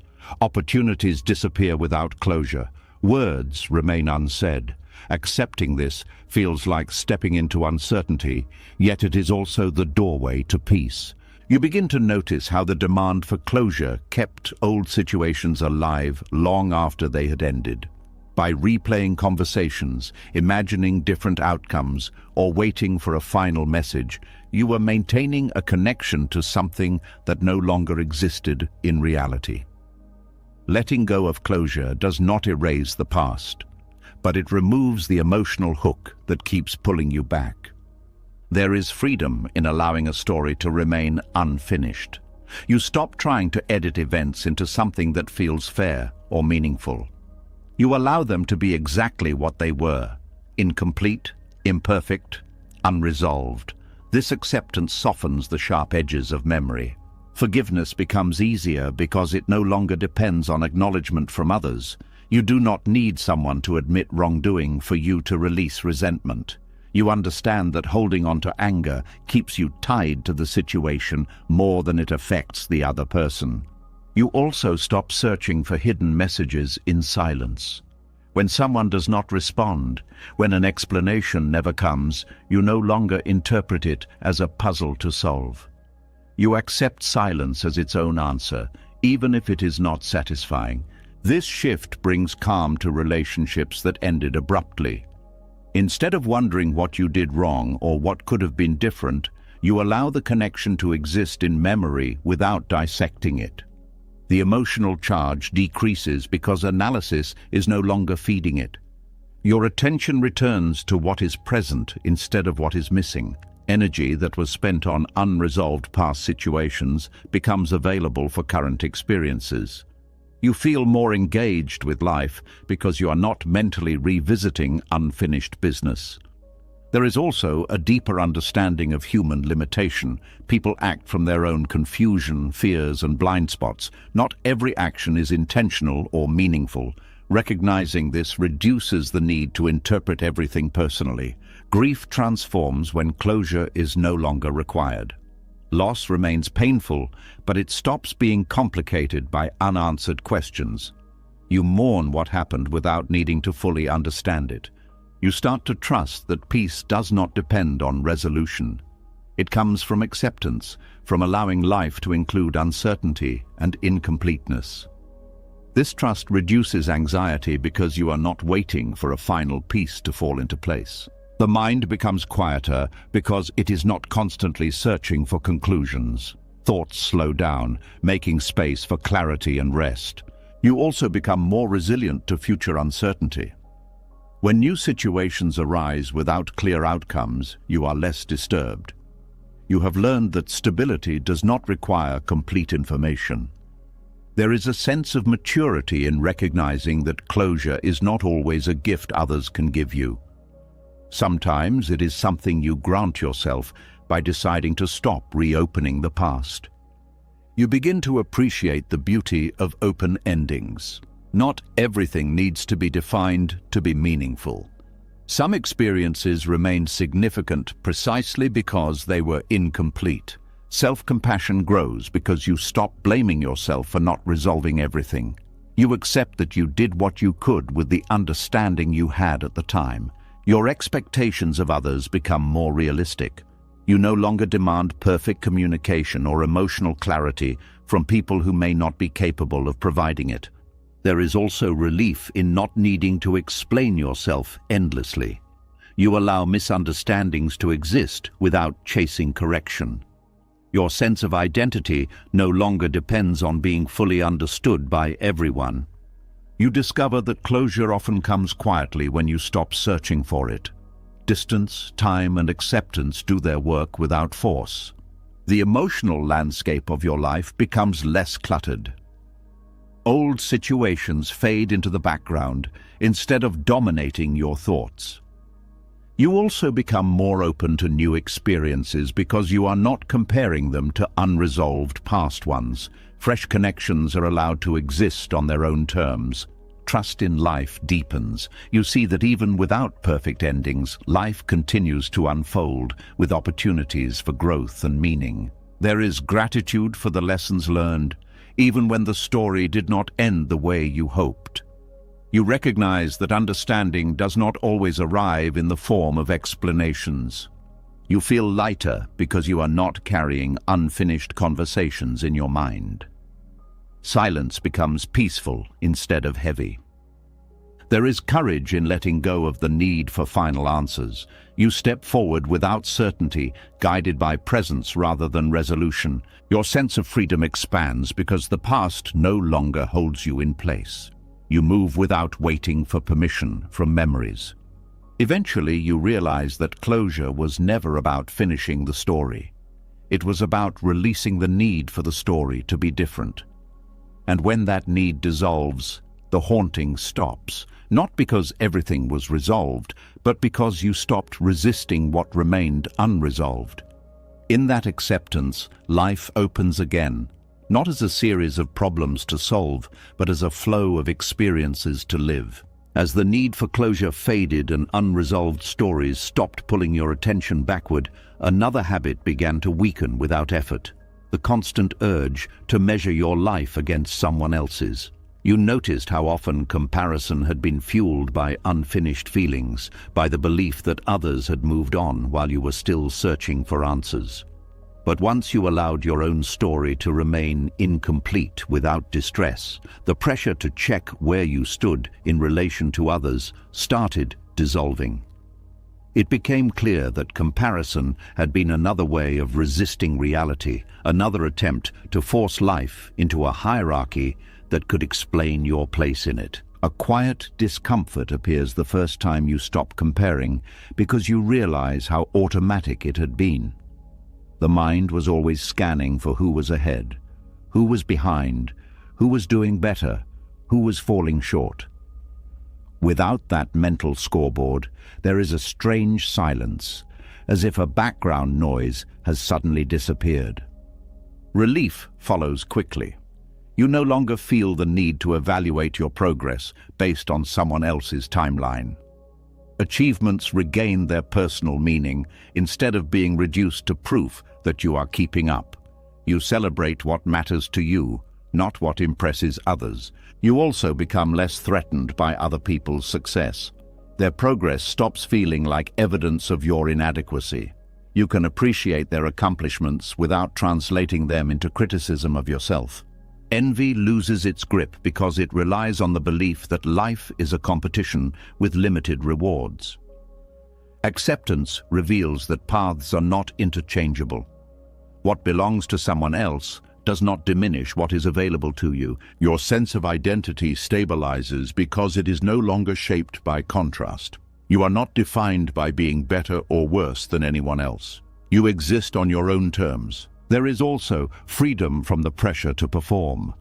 Without comparison, you do not need to constantly demonstrate worth. You act from interest and purpose rather than validation. Relationships deepen because you are not subtly competing with the people you care about. You can support them sincerely without measuring their progress against yours. You notice how much of social tension comes from unspoken comparison. When that habit fades, interactions become lighter. Conversations focus on connection rather than status. Contentment becomes more accessible. You appreciate what you have without constantly scanning for what others possess. Gratitude replaces dissatisfaction. Your goals become clearer because they are not influenced by trends or expectations. You pursue what resonates with you instead of what looks impressive from the outside. There is also relief from the fear of falling behind. Without a universal timeline, there is no behind or ahead, only different rhythms of growth. You start recognizing the uniqueness of your experiences. What you have learned through your challenges cannot be compared to someone else's path. Each life becomes its own story, rather than a chapter in a shared narrative. Judgment toward others softens as well. When you stop ranking yourself, you stop ranking them. Compassion replaces criticism. Your mind becomes quieter because comparison requires constant evaluation. Without it, mental space opens for observation and presence. You feel less urgency to document or display your life. Experiences become valuable in themselves rather than as evidence of success. There is humility in recognizing that everyone is navigating unseen struggles. External appearances no longer serve as reliable indicators of fulfillment. You become more patient with your own progress. Growth is no longer rushed to match someone else's pace. You allow yourself to evolve naturally. Confidence deepens because it is rooted in self-acceptance rather than superiority. You trust your direction without needing approval. There is also creativity in exploring paths that others might overlook. Without fear of comparison, you take risks that align with your curiosity.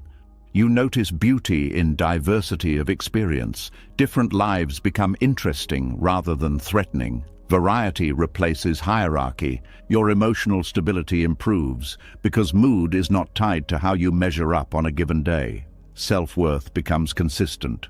You also become less susceptible to manipulation by external standards. Marketing, social pressure, and cultural expectations lose influence when you are not comparing. Peace grows because you are no longer living in a constant state of evaluation.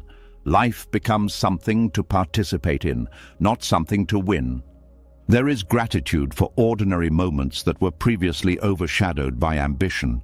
Simple experiences regain significance. You recognize that comparison often masked deeper insecurities. As acceptance strengthens, those insecurities lose their urgency. Your attention returns to what you can influence, your actions, your growth, your relationships, instead of what others are doing. There is joy in witnessing others thrive without feeling diminished. Their happiness becomes part of the richness of life rather than a reminder of lack. You also become more authentic because you are not shaping yourself to fit expectations.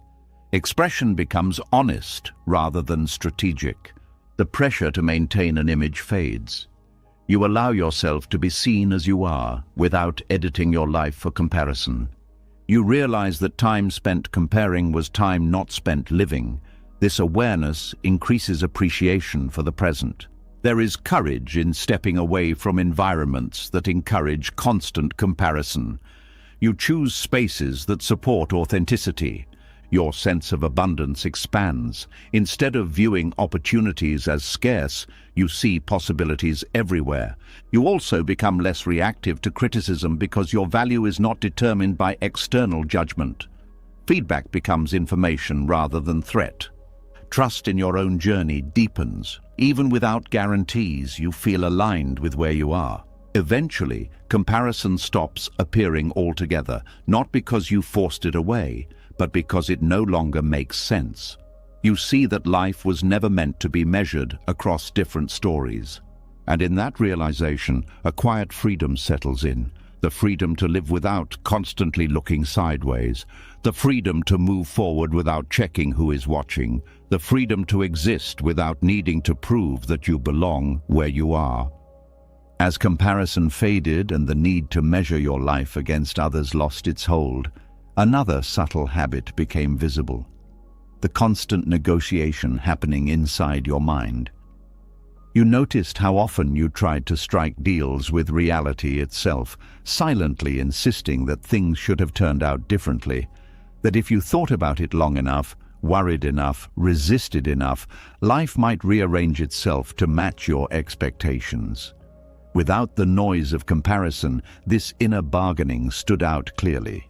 And with that clarity came the chance to finally stop. A quiet tension lives inside the habit of negotiating with reality. It sounds like hope, but it feels like strain. The mind keeps repeating versions of the same thought.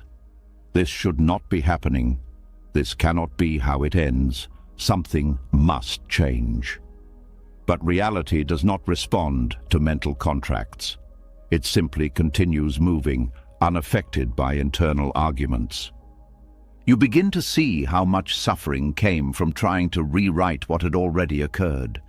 Replaying conversations, imagining alternative outcomes, constructing scenarios where things turned out differently. All of it kept you tied to something that no longer existed. Letting go of negotiation does not erase disappointment, but it removes the illusion that resistance can alter the past. There is relief in accepting that some situations are not puzzles to solve, but facts to face. When you stop bargaining, energy that was spent on mental struggle becomes available for adaptation. Instead of asking why this happened, you begin asking what is needed now. You also notice how bargaining extends into the future. The mind promises that if you worry enough, prepare enough, anticipate every possibility, you might prevent discomfort. But this promise is empty. Anxiety does not protect you from uncertainty. It only makes you experience it twice. When negotiation ends, presence returns. You respond to what is happening instead of trying to manipulate outcomes through thought alone. This shift brings a sense of stability because you are grounded in reality rather than speculation. Relationships improve because you stop expecting people to change in order for you to feel at peace. You accept their limitations and decide how to engage with them realistically.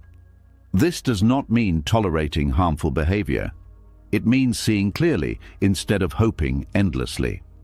You also become more decisive. Without waiting for circumstances to align perfectly, you act based on what is available. Action replaces hesitation because you are not holding out for a better version of reality. There is humility in recognizing how little control thoughts have over external events. This humility reduces frustration because you stop expecting the world to operate according to your preferences. Your body relaxes as well. Negotiation creates tension because it keeps you braced against what is. Acceptance allows that tension to release, signaling safety to your nervous system. You start noticing how often negotiation disguised itself as persistence. While persistence can be valuable, bargaining with unchangeable facts only prolongs distress. Wisdom lies in knowing the difference. There is also freedom in acknowledging loss without trying to minimize it. You allow grief to exist without bargaining for its reversal. This honesty deepens healing. Clarity improves because your perception is no longer distorted by wishful thinking. You see situations as they are, which allows more effective responses. You become less reactive to unexpected events. When plans change, you adjust instead of resisting. Flexibility replaces rigidity. There is trust in your ability to handle reality without needing to negotiate it into something easier. This trust strengthens resilience. You also discover that peace does not come from getting what you wanted, but from releasing the insistence that you must. Contentment becomes independent of outcomes. Your sense of time changes because you are not stuck replaying what might have been.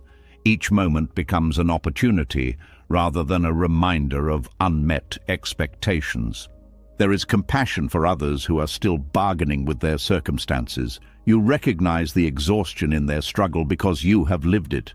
You stop using phrases that keep negotiation alive, such as if only or what if. Language shifts toward acceptance, reflecting a new mindset. Creativity increases because you work with what exists instead of waiting for ideal conditions. Constraints become invitations rather than obstacles. You also become more grateful for what is present. Without focusing on what should have been, appreciation grows naturally.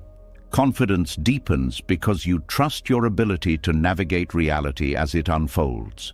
You no longer depend on certainty to feel secure. There is also courage in facing difficult truths directly. Avoidance loses its appeal because honesty brings clarity. Your expectations become more flexible. You allow plans to evolve without interpreting changes as failures. You notice how negotiation often delayed necessary decisions. Without it, you move forward with greater ease. There is relief in not needing to convince yourself that everything will be okay. You accept uncertainty without forcing reassurance. You begin to see life as a process rather than a contract. Events unfold without guarantees, and that is not a problem to solve.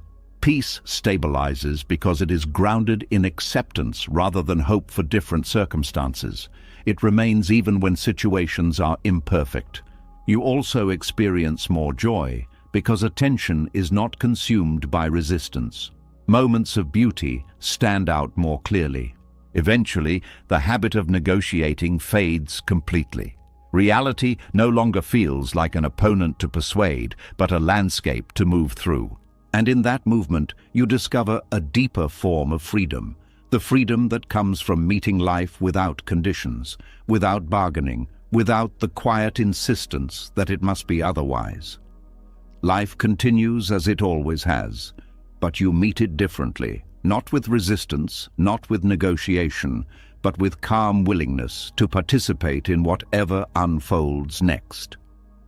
As the habit of negotiating with reality fell away, you stopped trying to force life into predictable shapes. The constant bargaining had been an attempt to make the future feel controllable, to eliminate surprises before they arrived. Without that mental struggle, something unexpected became visible. Uncertainty had always been there, quietly shaping every moment, yet it was never truly the threat you believed it was. What frightened you was not unpredictability itself, but the resistance to it. When the resistance dissolved, uncertainty no longer felt like an approaching storm. It felt like open space. A subtle fear appears when you realize how much of your life was built around avoiding the unknown. Plans, routines, expectations, all designed to reduce the discomfort of not knowing what would happen next. These structures are not wrong, but they become fragile when treated as guarantees. Seeing this clearly creates both vulnerability and relief. You begin to notice that uncertainty is not the absence of safety, but the presence of possibility. Every meaningful change in your life emerged from something unpredictable. A conversation you did not expect, a path you did not plan, an event that disrupted your assumptions. Without uncertainty, life would be static, repetitive, and confined. There is calm in accepting that not everything needs to be anticipated. You stop scanning for hidden dangers in every new situation. Instead of bracing yourself, you allow experiences to unfold without preloading fear into them.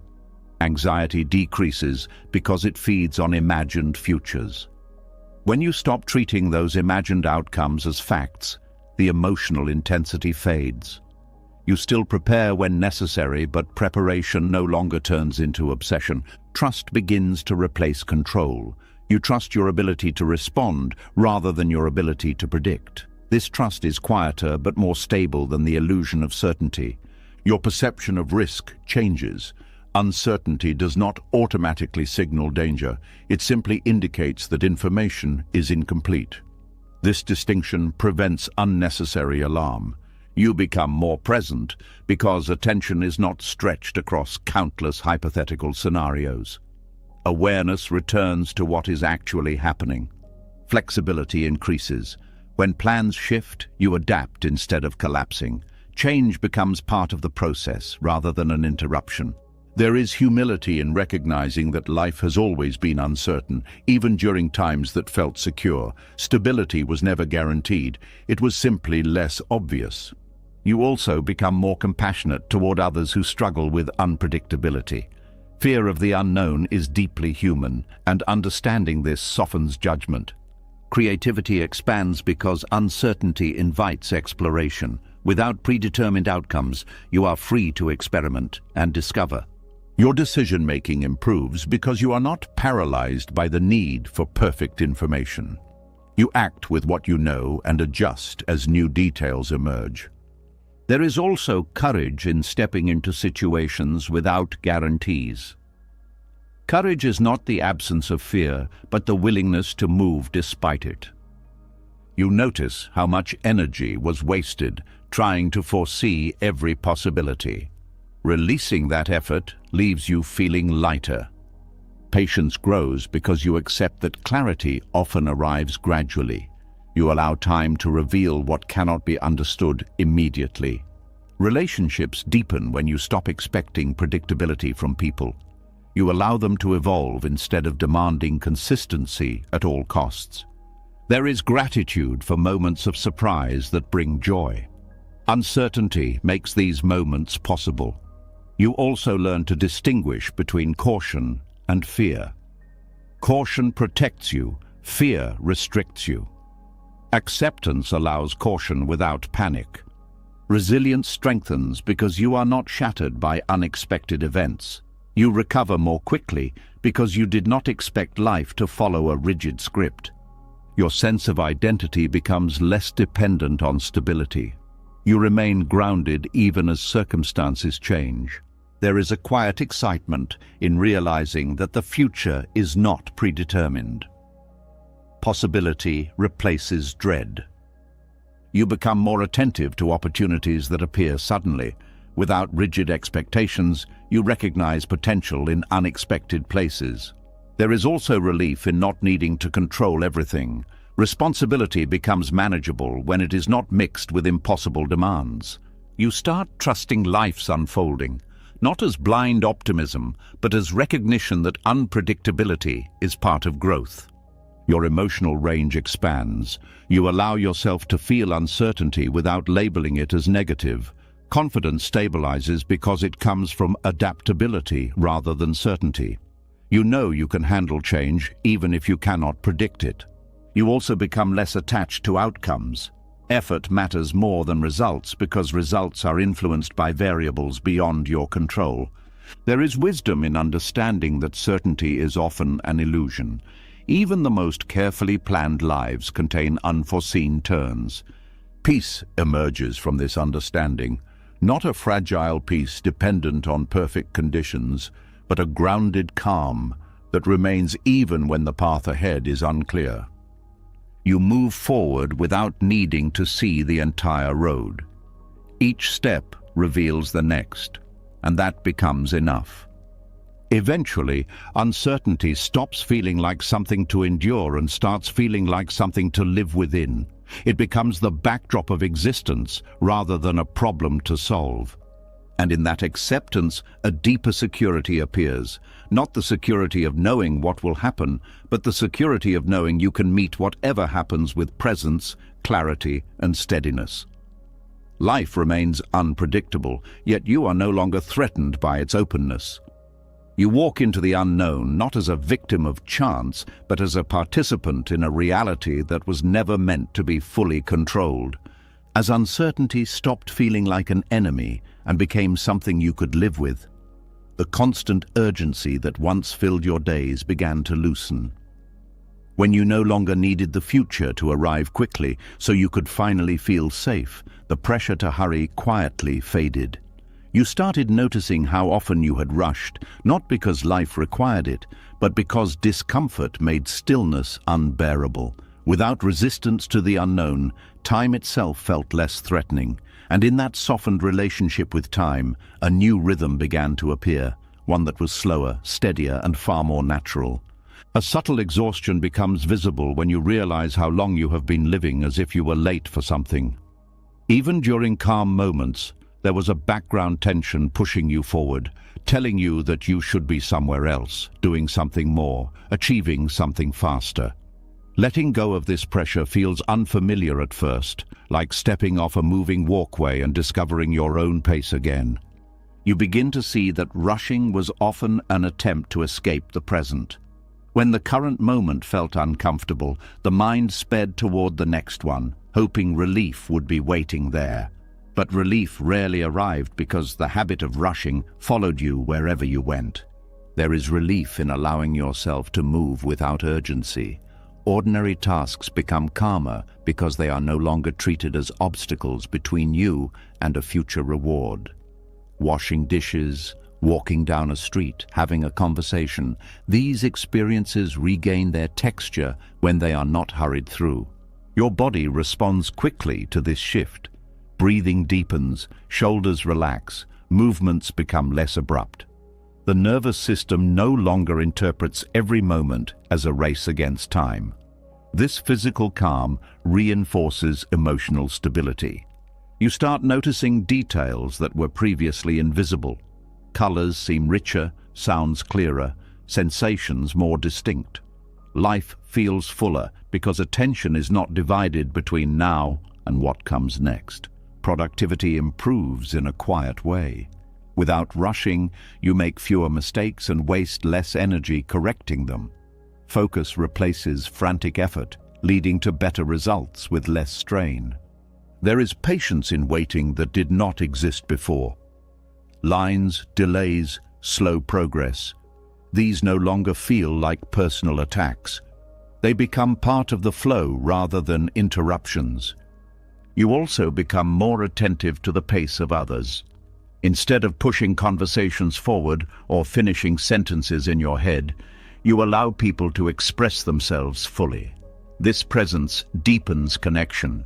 Goals remain important, but they stop dominating your sense of worth. You work toward them steadily instead of urgently, trusting that progress does not require constant pressure. Sleep improves because your mind is not racing ahead even while your body is trying to rest. Nights become restorative instead of restless. There is also freedom from the fear of falling behind. Without comparing timelines or rushing to catch up, you recognize that life does not follow a single schedule. Each path unfolds at its own speed. Creativity flourishes when there is space to think without deadlines pressing on every idea. Inspiration often appears in moments of unhurried attention. You begin to enjoy transitions instead of resisting them. Moving from one activity to another becomes smooth rather than abrupt. You allow time for adjustment. There is gratitude for the ability to experience moments fully. You stop postponing enjoyment until after tasks are completed. Joy becomes part of the process instead of a distant reward. Your perception of aging changes as well. Time passing no longer feels like something chasing you. It becomes something you move with rather than against. You also become less reactive to external pressure. When others rush, you do not automatically absorb their urgency. You maintain your own rhythm. Decision-making becomes clearer because it is not rushed by anxiety. You consider options thoughtfully and act when you are ready. There is humility in recognizing that many things unfold beyond your control, regardless of how fast you move. Slowing down aligns you with reality rather than illusion. You start noticing how often rushing created unnecessary stress in relationships. Quick reactions, impatient responses, missed opportunities for empathy, all consequences of living too fast. There is peace in knowing that you do not have to fill every moment with activity. Stillness becomes valuable rather than uncomfortable. You also become more aware of your limits. Without pushing constantly, you recognize when you need rest, nourishment, or quiet. Self-care becomes natural. Your sense of time expands. Minutes feel longer, days more substantial, because they are actually experienced instead of rushed through. There is a quiet confidence in moving deliberately. Others may interpret it as calm authority because it signals that you are not controlled by urgency. You also become more resilient to stress. Without the habit of accelerating under pressure, you maintain clarity even in demanding situations. There is appreciation for simple routines. Repetition becomes soothing rather than boring because you are present for it. You notice that many fears were tied to imagined deadlines that did not truly exist. Releasing them reduces anxiety. Relationships with loved ones deepen because you give them your full attention instead of dividing it between now and what comes next. There is also a sense of alignment with nature. Seasons change gradually, growth happens slowly, cycles repeat without haste. Your pace begins to mirror this natural rhythm. You become more selective with commitments. Without rushing to say yes to everything, you choose what truly matters. There is joy in moving through the day without the constant feeling of being chased by time. You walk, speak, work, rest in a way that feels sustainable. Eventually, the urge to rush disappears almost completely. Urgency becomes reserved for situations that genuinely require it, not as a default mode of living. And in that slower rhythm, you discover something profound. Life was never meant to be a race. It was meant to be experienced. When resistance fades, time stops feeling like an opponent and starts feeling like a companion. You move forward not because you are being pushed, but because you are participating in the unfolding of each moment as it arrives, steady and unhurried, exactly at the pace that allows you to truly live it. As life slowed into a natural rhythm and the urge to rush quietly disappeared, another pattern became easier to see, the habit of treating every feeling as a signal to act. When you were moving fast, emotions felt urgent, almost like commands that had to be obeyed immediately. But in the calmer pace you had begun to live in, feelings rose and fell without forcing movement. You started to notice that emotions were not instructions. They were experiences passing through. And in that realization, restraint stopped feeling like suppression and started feeling like wisdom. A surprising calm appears the first time you allow a feeling to exist without reacting to it. Anger rises, but you do not speak from it. Sadness surfaces, but you do not rush to escape it. Anxiety appears, but you do not immediately search for reassurance. The feeling moves through you like weather instead of becoming the center of your actions. You begin to see how much damage came from reacting in the heat of emotion. Words spoken too quickly, decisions made too impulsively, actions driven by temporary states that faded soon after. Allowing feelings to settle before responding prevents unnecessary consequences. There is strength in restraint that feels different from suppression. Suppression pushes emotions down and stores them for later. Acceptance allows them to be felt fully while choosing not to act blindly. This distinction creates emotional maturity. You also discover that feelings often carry information rather than demands. Fear may signal uncertainty, not danger. Anger may point to hurt rather than injustice. Sadness may indicate loss rather than weakness. When you listen without reacting, the message becomes clearer. Relationships improve because you stop projecting raw emotion onto others. Instead of accusing, you communicate calmly. Instead of withdrawing impulsively, you stay present long enough to understand what is happening. There is freedom in not needing to fix every uncomfortable feeling. Some emotions resolve on their own when given space. Trying to control them often prolongs them. You start trusting your ability to tolerate discomfort. This trust reduces the urgency to escape through distraction, avoidance, or impulsive behavior. Self-respect grows because you act according to values rather than moods. You become someone who chooses responses carefully instead of someone driven by emotional waves. You also become less afraid of intense feelings. Knowing they do not control your actions makes them less threatening. They become part of the human experience rather than something to eliminate. Patience develops naturally. You allow time for clarity to emerge before making decisions. This patience prevents regret. There is also compassion for yourself when difficult emotions appear. Instead of criticizing yourself for feeling a certain way, you acknowledge it without judgment. You notice how much emotional reactivity once drained your energy. By conserving that energy, you feel more stable throughout the day. Your perception sharpens because you are not blinded by immediate reactions. You see situations more objectively, which leads to wiser choices. There is humility in recognizing that feelings are not always accurate reflections of reality. They are influenced by past experiences, stress, and expectations.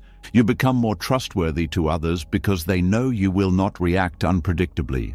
Your steadiness creates a sense of safety in relationships. You also learn that silence can be powerful. Not every emotion needs to be expressed instantly. Sometimes quiet reflection reveals a better way to communicate. Confidence stabilizes because it is not shaken by emotional fluctuations. You remain grounded even when feelings intensify. There is gratitude for the ability to experience emotions without being controlled by them. This ability feels like freedom.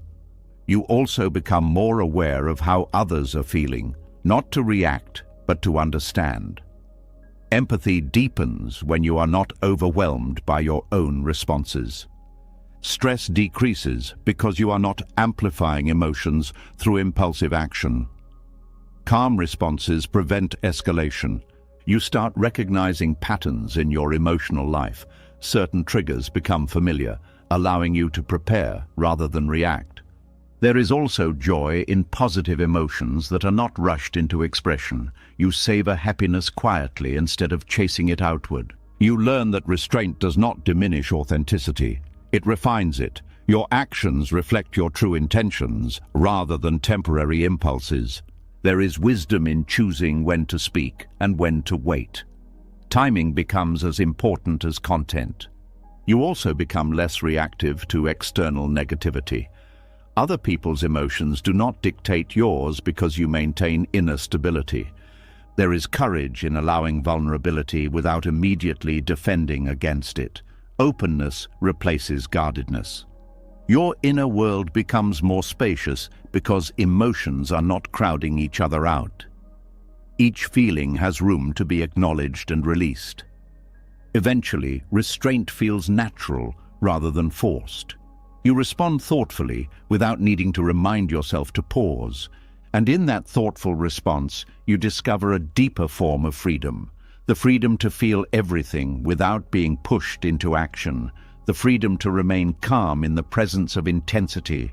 The freedom to live from awareness instead of impulse. Emotions continue to move through you, but they no longer control the direction of your life. They become part of your experience, not the author of it.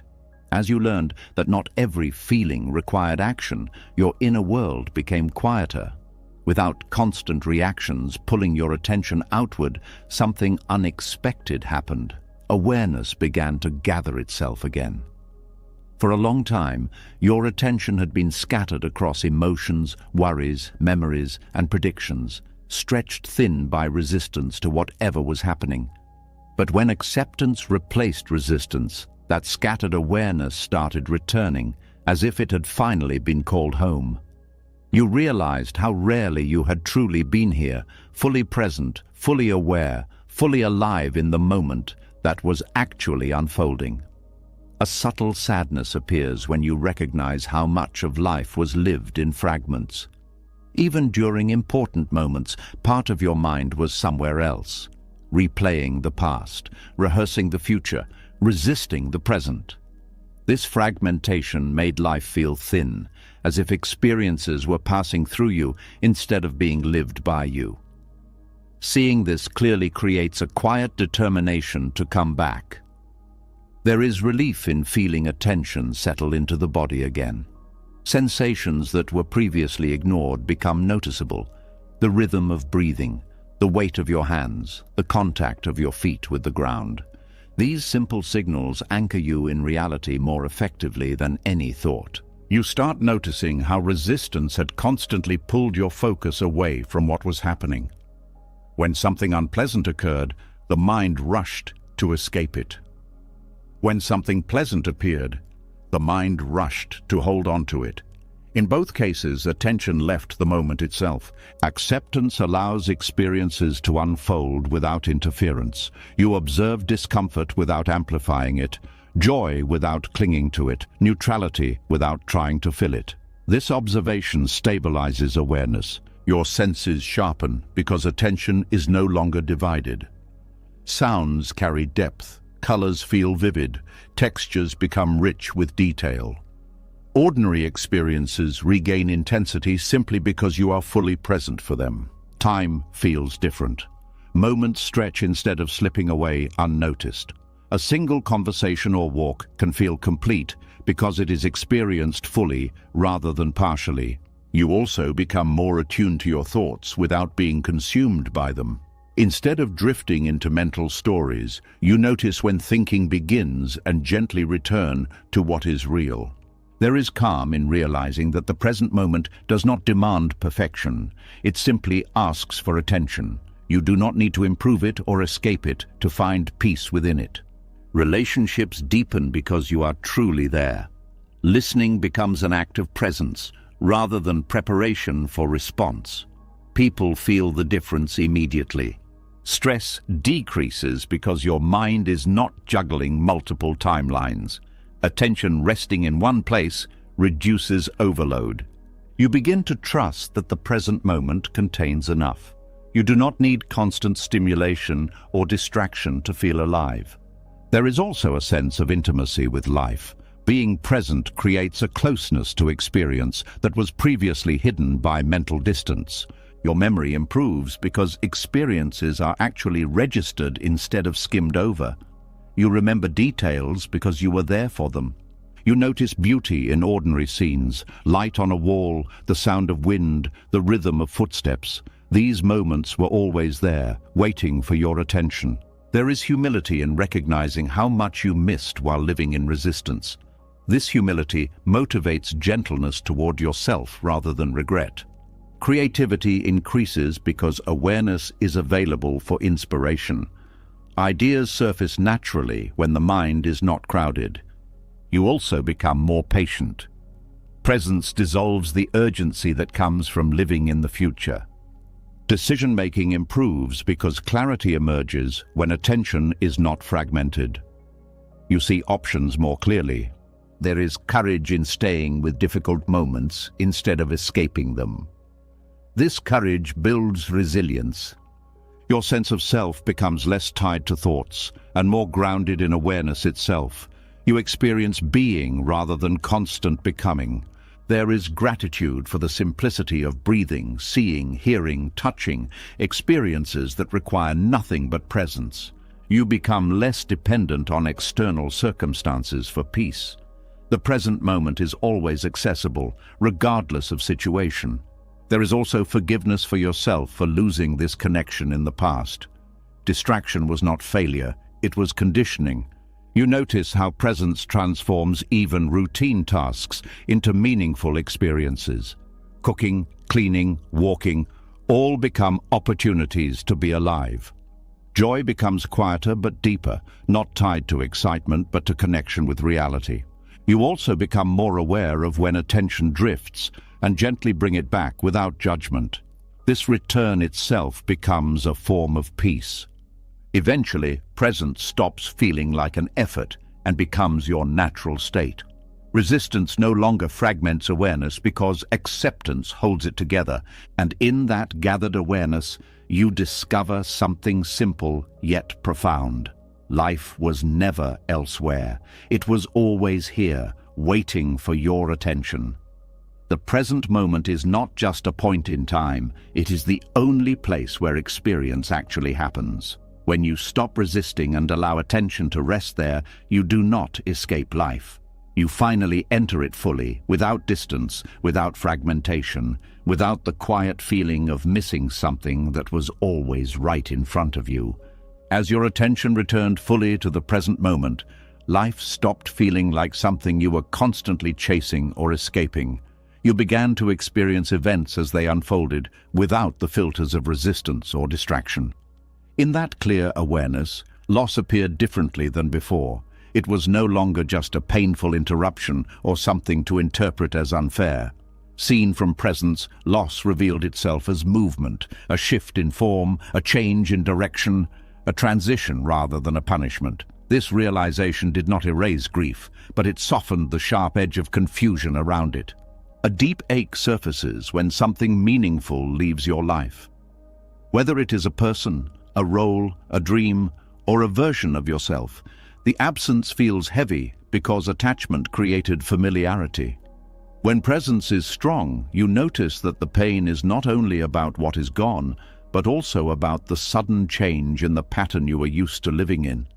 You begin to see that loss disrupts identity as much as circumstance. Without the familiar structure, you feel disoriented, as if part of you has disappeared. Understanding this removes the belief that grief is weakness. It becomes a natural response to change. There is clarity in recognizing that nothing in life remains fixed. Everything moves, evolves, transforms. Relationships shift, bodies age, environments change. Loss is not an exception to life's pattern. It is part of the pattern itself. You also realize that interpreting loss as punishment intensifies suffering. When you ask why this happened to me, the mind searches for blame, creating unnecessary pain. Seeing loss as movement removes the need for explanation. Grief becomes less isolating when you understand it as a shared human experience. Everyone encounters transitions that feel like endings. This awareness fosters compassion for yourself and others. There is a quiet acceptance in allowing sadness to exist without trying to shorten it. Emotions move at their own pace, just like everything else in life. Memories begin to change as well. Instead of triggering sharp pain, they gradually carry warmth alongside sorrow. The relationship with what was lost evolves. You notice that loss often opens space for new experiences, even if that space initially feels empty.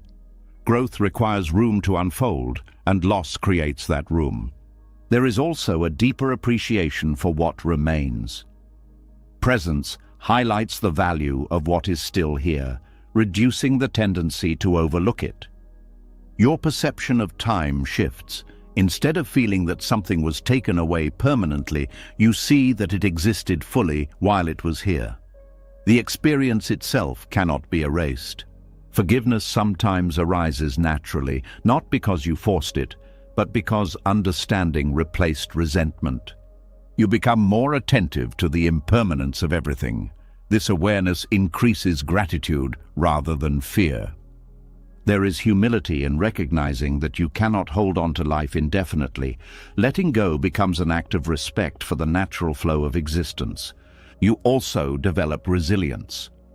Each experience of loss teaches you that you can endure change without losing your core.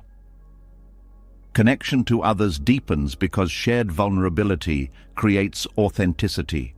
People relate to you not through perfection, but through honesty. There is a quiet courage in continuing to love despite knowing that nothing lasts forever. Love becomes more precious because of its fragility.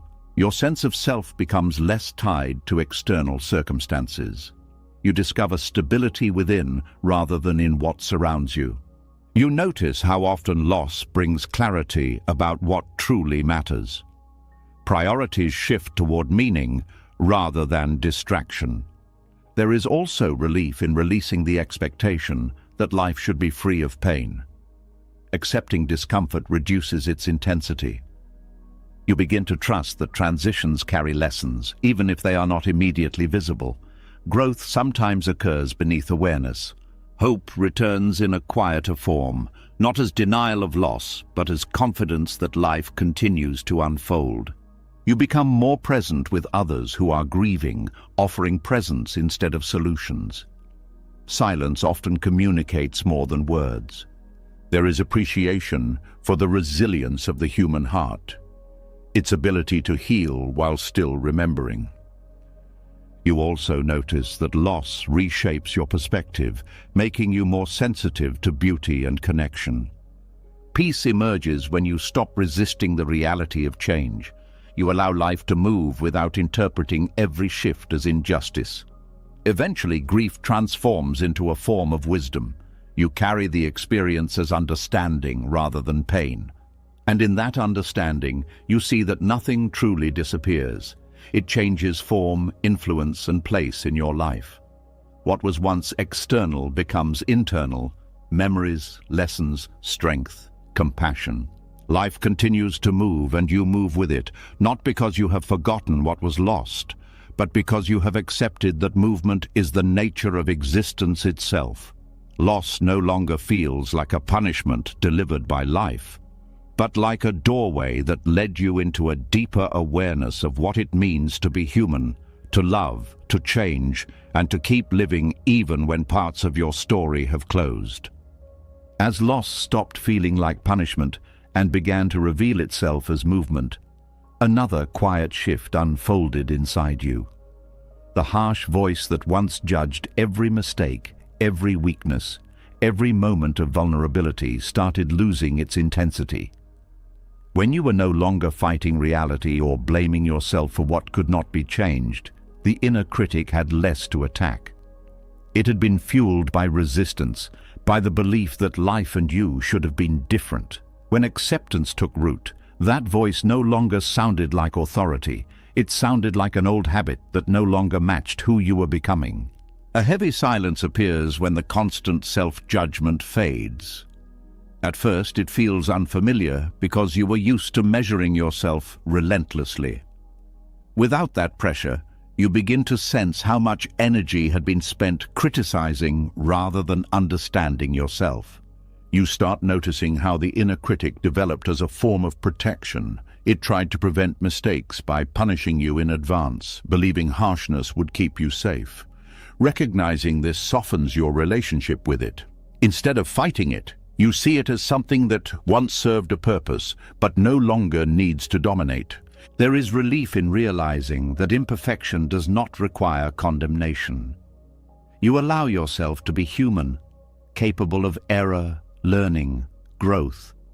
This acceptance reduces shame, which had been one of the critic's strongest tools. Your self-talk changes. Instead of automatic negativity, there is curiosity. You ask what happened rather than declaring that you failed. This shift transforms mistakes into opportunities for understanding. Compassion begins to replace judgment. You treat yourself with the same patience you would offer someone you care about. This compassion is not indulgence, it is honesty without cruelty. You also become less afraid of trying new things. The critic often discouraged action by predicting failure. Without its dominance, curiosity and courage reappear. There is calm in acknowledging limits without interpreting them as flaws. You recognize where you need rest, support, or time without labeling yourself as weak. Relationships improve because you are not projecting self-judgment onto others. When you are gentler with yourself, you naturally become gentler with people around you. You start noticing how the critic thrived on comparison and unrealistic expectations. Acceptance dissolves these standards, making room for realistic growth. Confidence stabilizes because it is no longer dependent on perfection. You trust your ability to navigate life even when you make mistakes. There is freedom in allowing your past to exist without constant reinterpretation. You stop using old experiences as evidence against yourself. Your body reflects this change. Tension caused by chronic self-criticism decreases, leading to relaxation and better health. You also become more open to feedback because it no longer feels like confirmation of inadequacy. You can learn without feeling attacked. There is gratitude for the resilience that carried you through difficult times, even when you did not handle everything perfectly. You begin to notice how self-judgment had distorted your perception of success. Achievements felt insufficient because the critic minimized them. Without it, satisfaction becomes possible. You also allow yourself to enjoy positive experiences without questioning whether you deserve them. Joy feels natural rather than conditional. Patience grows because you understand that growth takes time. You stop rushing improvement to silence the critic. There is humility in accepting that everyone struggles internally, even if it is not visible. This awareness reduces isolation. You become more authentic because you are not hiding flaws to avoid criticism.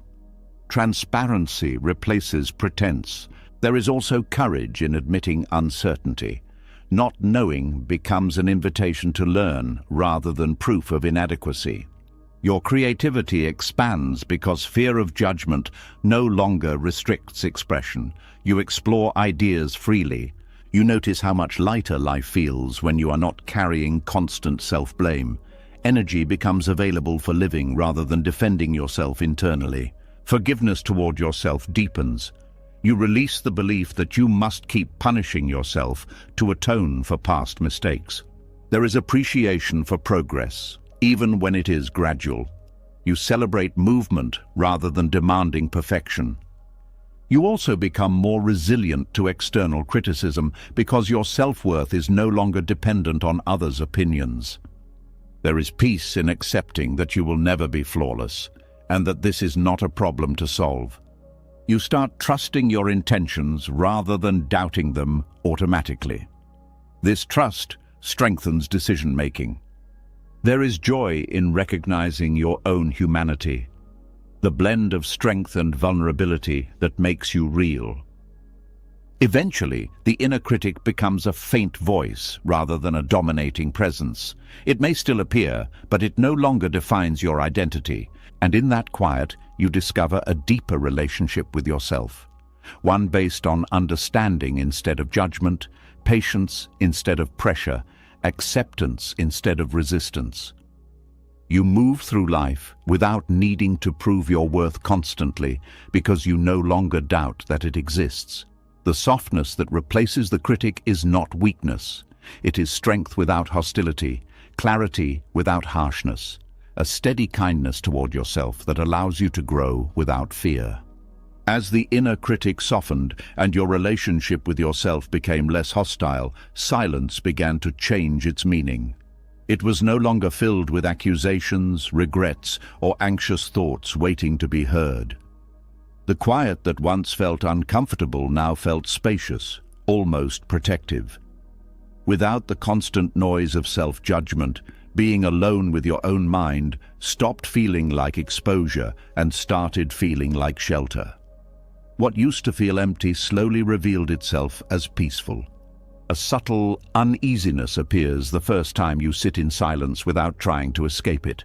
For a long time, noise had been a distraction from inner discomfort. Music, conversations, scrolling, constant activity, all ways to avoid facing yourself. When those distractions fade, you meet your own presence directly. At first, this meeting can feel unfamiliar.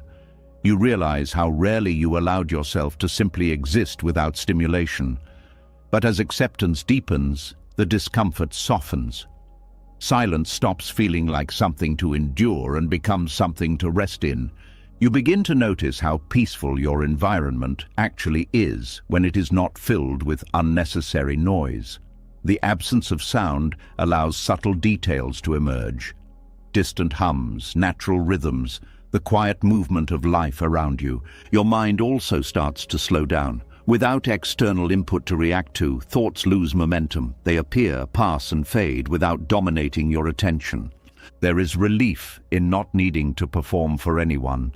Solitude removes the pressure to maintain roles or identities. You can simply be without explanation. You discover that silence holds clarity. Decisions become easier when not influenced by constant opinions or distractions. Your own understanding becomes more accessible. Loneliness transforms into solitude, a state that feels chosen rather than imposed. You are alone without feeling abandoned. Creativity often emerges in these quiet moments. Ideas surface naturally when the mind is not crowded. You also become more aware of your emotional state. Without noise masking it, you notice subtle shifts in mood and energy, allowing you to respond with care. There is a sense of safety in realizing that you can be with yourself without discomfort. This safety strengthens independence. Relationships improve because you no longer seek constant interaction to avoid silence. You connect with others from desire rather than need. You start appreciating simple activities done quietly: reading, walking, breathing, watching light change throughout the day. These moments feel complete without requiring anything extra. Your nervous system calms because silence signals that there is no immediate threat. Rest becomes deeper. You also notice how many fears were amplified by noise and distraction. In quiet, they lose intensity because you observe them without escalation. Self-trust grows because you rely on your own awareness rather than external reassurance. There is humility in recognizing that life continues peacefully even when you are not actively engaging with it. You are part of a larger stillness. You become more attentive to the silence in conversations, understanding that pauses carry meaning rather than awkwardness.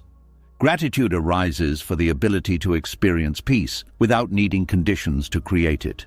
You also become less reactive to chaos in the outside world because you know you can return to this inner refuge. Patience develops because silence teaches you to wait without agitation. Your sense of identity stabilizes because it is not dependent on constant interaction or validation. You start recognizing silence as a form of nourishment, restoring energy depleted by constant stimulation. There is courage in choosing solitude when needed, even in a culture that fears being alone. You notice how deeply you can think when uninterrupted, leading to insights that were previously hidden. There is also comfort in knowing that silence is always available, no matter where you are. Eventually, quiet becomes something you seek rather than avoid. It feels like returning home after being away for too long, and in that quiet, you discover that you were never empty. The space was always filled with presence, awareness, and calm waiting to be noticed.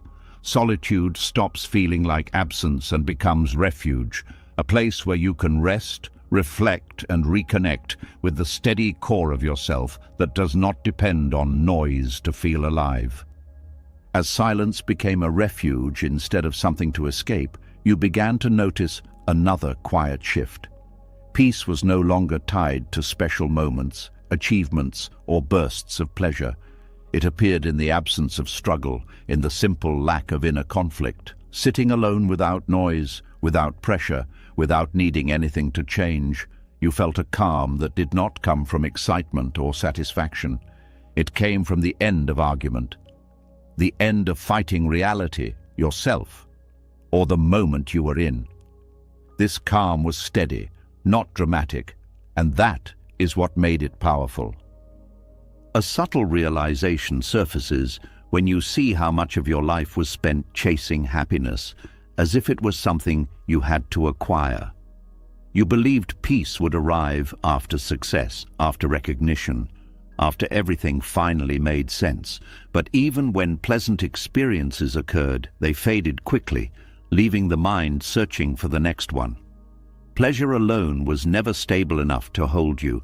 You begin to understand that peace is not built from what you gain, but from what you stop resisting. When the inner dialogue arguing with life quiets down, a natural ease fills the space. Nothing extra needs to happen for this ease to exist. There is relief in recognizing that happiness does not require constant stimulation. Without needing excitement to feel alive, ordinary moments become sufficient. A quiet afternoon, a simple meal, a conversation without tension. These experiences carry a calm joy that does not demand intensity. You also notice how arguments inside your mind created most of your suffering. Disputes with the past, complaints about the present, fears about the future. When these internal battles pause, peace appears without effort. Pleasure becomes something you can enjoy without depending on it. You appreciate good experiences while knowing that their absence does not remove your stability. There is humility in accepting that life will include discomfort, confusion, and imperfection. Peace remains because it is not dependent on ideal conditions. Your expectations soften. You stop demanding that every day feel meaningful or exciting. Contentment grows in the background of ordinary life. You start noticing how calm feels different from excitement. Excitement is sharp and temporary. Calm is quiet and enduring. Learning to value calm changes your definition of happiness. Relationships improve because you are not seeking constant emotional highs. You appreciate steady connection rather than dramatic moments. There is also freedom from the fear of boredom. Without needing constant pleasure, stillness feels peaceful rather than empty. You begin to trust that peace can coexist with sadness, uncertainty, or difficulty. It is not the absence of emotion, but the absence of resistance to emotion. Gratitude deepens because you notice the simple absence of conflict. When nothing is wrong, that itself feels meaningful. You also become less reactive to disappointment. When expectations are not rigid, setbacks do not feel catastrophic. Your sense of worth becomes less tied to achievement. You recognize that being at peace is not something you earn, it is something you allow. There is patience in waiting for things to unfold without forcing them. Time feels less like an adversary. You start appreciating the quiet satisfaction of alignment, living in a way that does not create inner conflict. There is also compassion for others who are still chasing pleasure as a substitute for peace. You understand the exhaustion behind that pursuit. Your decisions become clearer because they are not driven by the need to escape discomfort or secure happiness. You notice how much energy becomes available when you are not constantly seeking more. Simplicity becomes appealing. There is joy in small comforts that were previously overlooked. Warmth, light, rest, gentle conversation. You also become more resilient to emotional ups and downs. Stability does not disappear when circumstances change. There is wisdom in recognizing that pleasure can distract from deeper fulfillment if relied on too heavily. Your mind becomes quieter because it is not constantly calculating how to maximize happiness. You begin to feel at home in your own life rather than waiting for something better to arrive. There is also a sense of maturity in accepting that peace is subtle. It does not announce itself, it simply remains. You become less influenced by external pressure to appear happy or successful. Authentic calm replaces performance. Trust in life deepens because you see that peace can exist even when things are uncertain. Eventually, the pursuit of happiness transforms into the practice of acceptance. You stop chasing emotional highs and start valuing stability. And in that stability, you discover a new definition of happiness, not as a peak experience, not as constant pleasure, but as the quiet absence of inner conflict. A state where nothing needs to be different for you to feel at ease. Life continues with its changes, challenges, and joys. But you meet it without argument, without the constant demand that it satisfy you. Peace becomes your baseline, not because everything is perfect, but because you are no longer fighting what is. As peace revealed itself as the absence of inner argument rather than the presence of constant pleasure, another hidden belief began to lose its power, the idea that calm had to be earned. For so long, relaxation felt like a reward reserved for after productivity, after responsibility, after proving your worth. Even in moments of rest, there was often a quiet guilt whispering that you had not done enough yet. But once acceptance replaced resistance, you started to see how unnecessary that struggle had been. Calm was not something to deserve, it was something you had been postponing. A quiet tension becomes visible when you realize how difficult it once was to simply stop. Even when there was nothing urgent to do, your mind searched for tasks, improvements, obligations. Stillness felt uncomfortable because it challenged the belief that your value depended on constant effort. You begin to see how deeply this belief was conditioned. Messages about productivity, success, and worth created the idea that rest must be justified.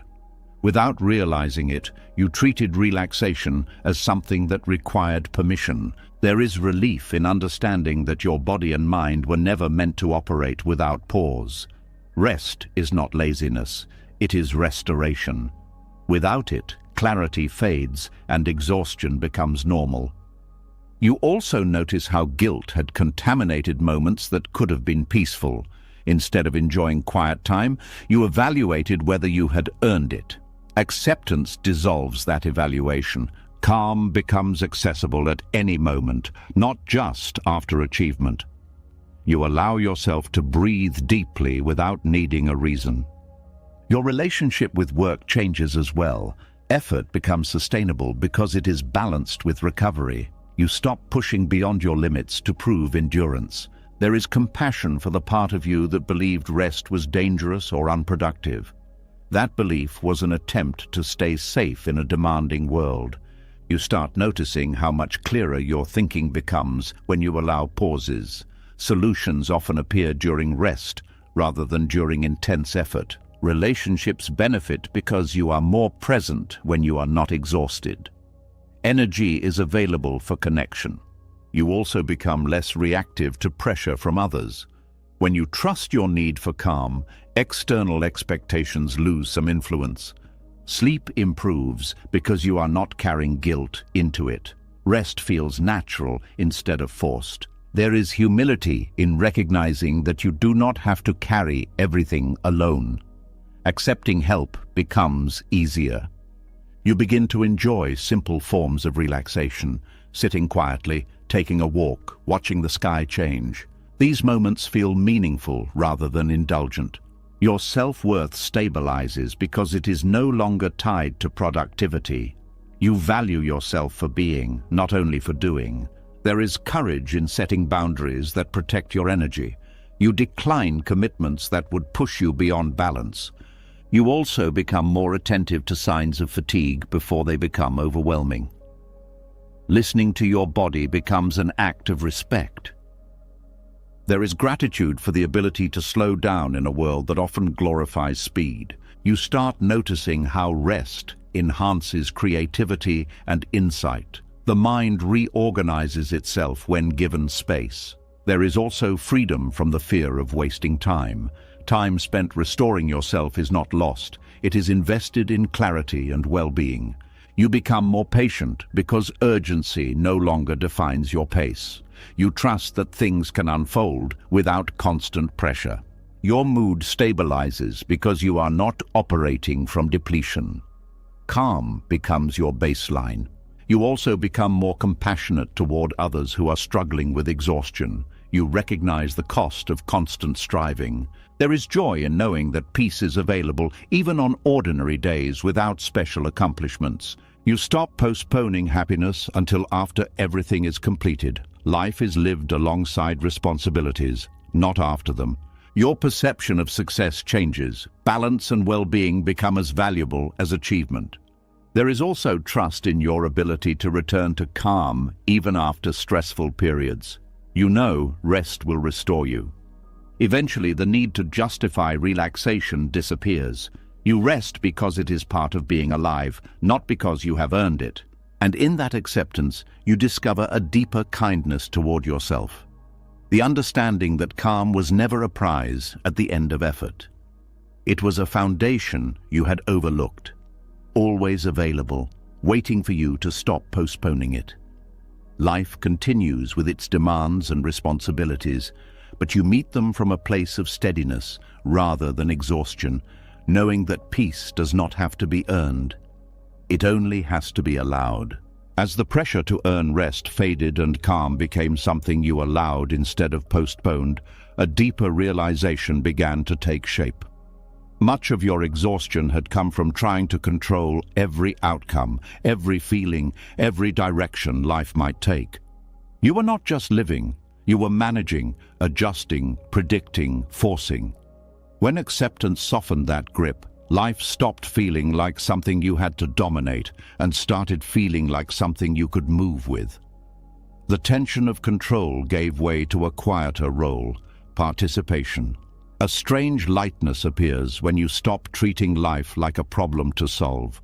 For years, you believed that if you planned enough, anticipated enough, pushed enough, you could eliminate uncertainty. But the more you tried, the more resistance you felt. Letting go of that constant management reveals how much energy had been locked inside effort. You begin to notice that life is already in motion without your supervision. Days unfold, seasons change, people grow, circumstances shift. You are part of that movement, not the force behind it. There is relief in realizing that not everything depends on you. Responsibility becomes balanced instead of overwhelming.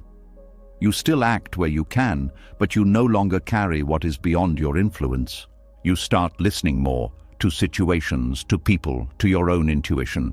Participation requires awareness, not domination. You respond instead of imposing. Flexibility replaces rigidity. When plans change, you adjust rather than resist. Adaptation becomes a strength rather than a failure of control. You also discover how much creativity exists in cooperation. When you work with circumstances instead of against them, unexpected opportunities appear. There is humility in recognizing that life is larger than your preferences. Events are not personal obstacles. They are part of a broader flow. Your relationships deepen because you stop trying to control others' reactions or choices. You allow people to be themselves while remaining present. There is patience in letting situations develop before acting. You trust timing instead of forcing outcomes prematurely. You become more attentive to signals that guide action, subtle cues that were missed when you were focused only on your agenda. There is courage in stepping into uncertainty without needing guarantees. Participation involves engagement without absolute control. You also notice how much tension disappears from your body when you are not constantly bracing for what might go wrong. Your sense of identity shifts from someone who must direct everything to someone who can collaborate with life itself. There is curiosity about what might unfold rather than fear of losing control. The unknown becomes interesting instead of threatening. You begin to appreciate spontaneity. Moments that could not have been planned but become meaningful experiences. There is also resilience in knowing that you can adjust to change because you are not attached to rigid expectations. You trust your ability to respond wisely rather than trying to prevent every challenge. Your decisions become more grounded because they are based on present reality rather than imagined scenarios. There is peace in accepting that some paths reveal themselves only after you start walking them. You stop measuring progress solely by how closely life matches your plans. Growth becomes the ability to navigate, not to predict. There is gratitude for the support that exists around you, people, circumstances, opportunities that you do not have to create alone. You also become more present because participation requires attention to what is happening now, not only to what might happen next. There is joy in contributing to life instead of controlling it. You influence without dominating. You notice how cooperation with reality produces outcomes that feel natural rather than forced. There is also trust that setbacks can redirect you towards something valuable, even if it is not immediately visible. You begin to experience life as a conversation rather than a command. You offer effort, and reality responds in its own way. Eventually, the need to control every detail fades into a quiet confidence that you can move with whatever arises. And in that movement, you discover a new way of living, not as someone struggling to bend life to your will, but as someone engaged in a shared unfolding. You act, adapt, learn, and grow without the constant pressure to dominate outcomes. Life becomes less like a battlefield and more like a current you can navigate. You are no longer exhausted from trying to hold everything together because you are not holding it alone. You are participating in something already in motion, trusting that cooperation creates a deeper kind of strength than control ever could. As you stopped trying to control life and began participating in it, another struggle slowly came into focus, the quiet war you had been fighting inside yourself. Even when you learned to move with circumstances, you still resisted what you felt. Certain emotions were labeled as weakness, others as danger, some as things to hide or eliminate as quickly as possible. But the same acceptance that softened your grip on life now started softening your resistance toward your own inner world. You realized that emotions were not obstacles to overcome, but movements to understand. When you stopped treating them as enemies, they stopped attacking. A tight pressure surfaces when you notice how quickly you used to suppress feelings the moment they appeared. Sadness was pushed down, anger was restrained until it leaked out in other ways, fear was denied. This constant suppression created tension that never fully disappeared. You begin to see that emotions were not trying to harm you. They were responses to experiences, signals from the mind and body indicating that something mattered. Ignoring them did not remove their influence, it only buried it. There is relief in allowing a feeling to exist without immediately reacting to it. You let it move through you without turning it into a problem to solve. You start noticing how emotions have a natural lifespan when not resisted. They rise, peak and fade like waves returning to still water. Your body relaxes because it is no longer holding back energy associated with suppressed feelings. Breathing becomes deeper, posture less tense. There is compassion for yourself in moments of vulnerability. Instead of judging your reactions, you acknowledge them as part of being human. You also become more honest with yourself. Pretending to be unaffected required effort. Authenticity feels lighter. Fear becomes easier to face because you are not fighting the sensation itself. You listen to what it is pointing toward. Anger transforms from something explosive into something informative. It highlights boundaries that may need attention. Sadness deepens your capacity for empathy. By allowing it, you become more sensitive to the experiences of others. Joy becomes more genuine because it is no longer contrasted against suppressed negativity. All emotions exist within the same acceptance. You start recognizing triggers without blaming yourself for them. Awareness replaces self-criticism. There is patience in letting emotions unfold before deciding how to respond. Immediate reaction is no longer necessary. You also notice that feelings often change once acknowledged. Recognition reduces intensity. Your relationships benefit because you express emotions calmly instead of letting them accumulate until they overwhelm you. There is courage in sharing vulnerability with people you trust, knowing it does not diminish your strength. You begin to see that emotional pain often came from resisting feelings rather than from the feelings themselves. There is also clarity in distinguishing between emotion and action. Feeling something does not require acting on it impulsively. You trust that even intense emotions will pass, reducing fear of being consumed by them. Your emotional range expands because acceptance allows you to experience life fully instead of selectively. There is wisdom in understanding that emotions carry information about your needs, values, and boundaries. You also become less reactive to others' emotions because you are comfortable with your own. There is peace in moments of neutrality when no strong emotion dominates. You no longer search for stimulation. You stop labeling emotions as positive or negative and start seeing them as natural variations in experience. There is gratitude for the resilience that allowed you to survive difficult feelings in the past. You notice how much energy returns when you are not fighting your inner state. Eventually, emotions feel less like storms and more like weather, temporary conditions that pass through a stable sky. And in that stability, you discover a deeper trust in yourself. You no longer fear what you feel because you know you can hold it without being overwhelmed. Acceptance transforms your inner world from a battlefield into a landscape you can move through with awareness and care. Emotions come and go, leaving insight instead of damage because they are allowed to complete their natural course. You are not at war with yourself anymore. You are listening, learning, and living with a quiet confidence that nothing inside you needs to be defeated in order for you to be at peace. As emotions stopped feeling like enemies and began revealing themselves as passing signals, a deeper realization quietly emerged.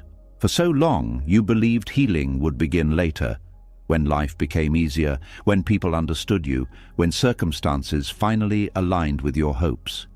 You postponed peace, convincing yourself that you needed a different environment before you could feel better. But acceptance showed you something unexpected.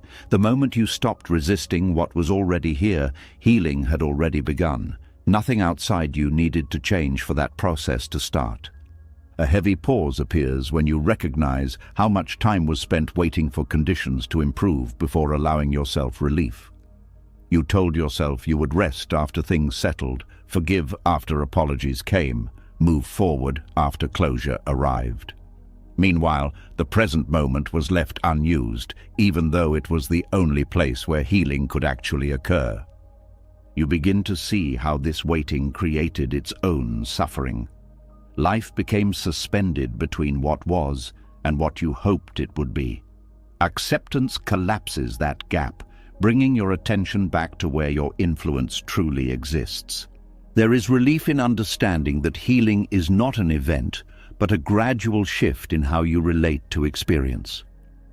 It does not require perfect timing or special preparation. It begins with allowing what you feel and where you are. You also notice how much strength was already present within you.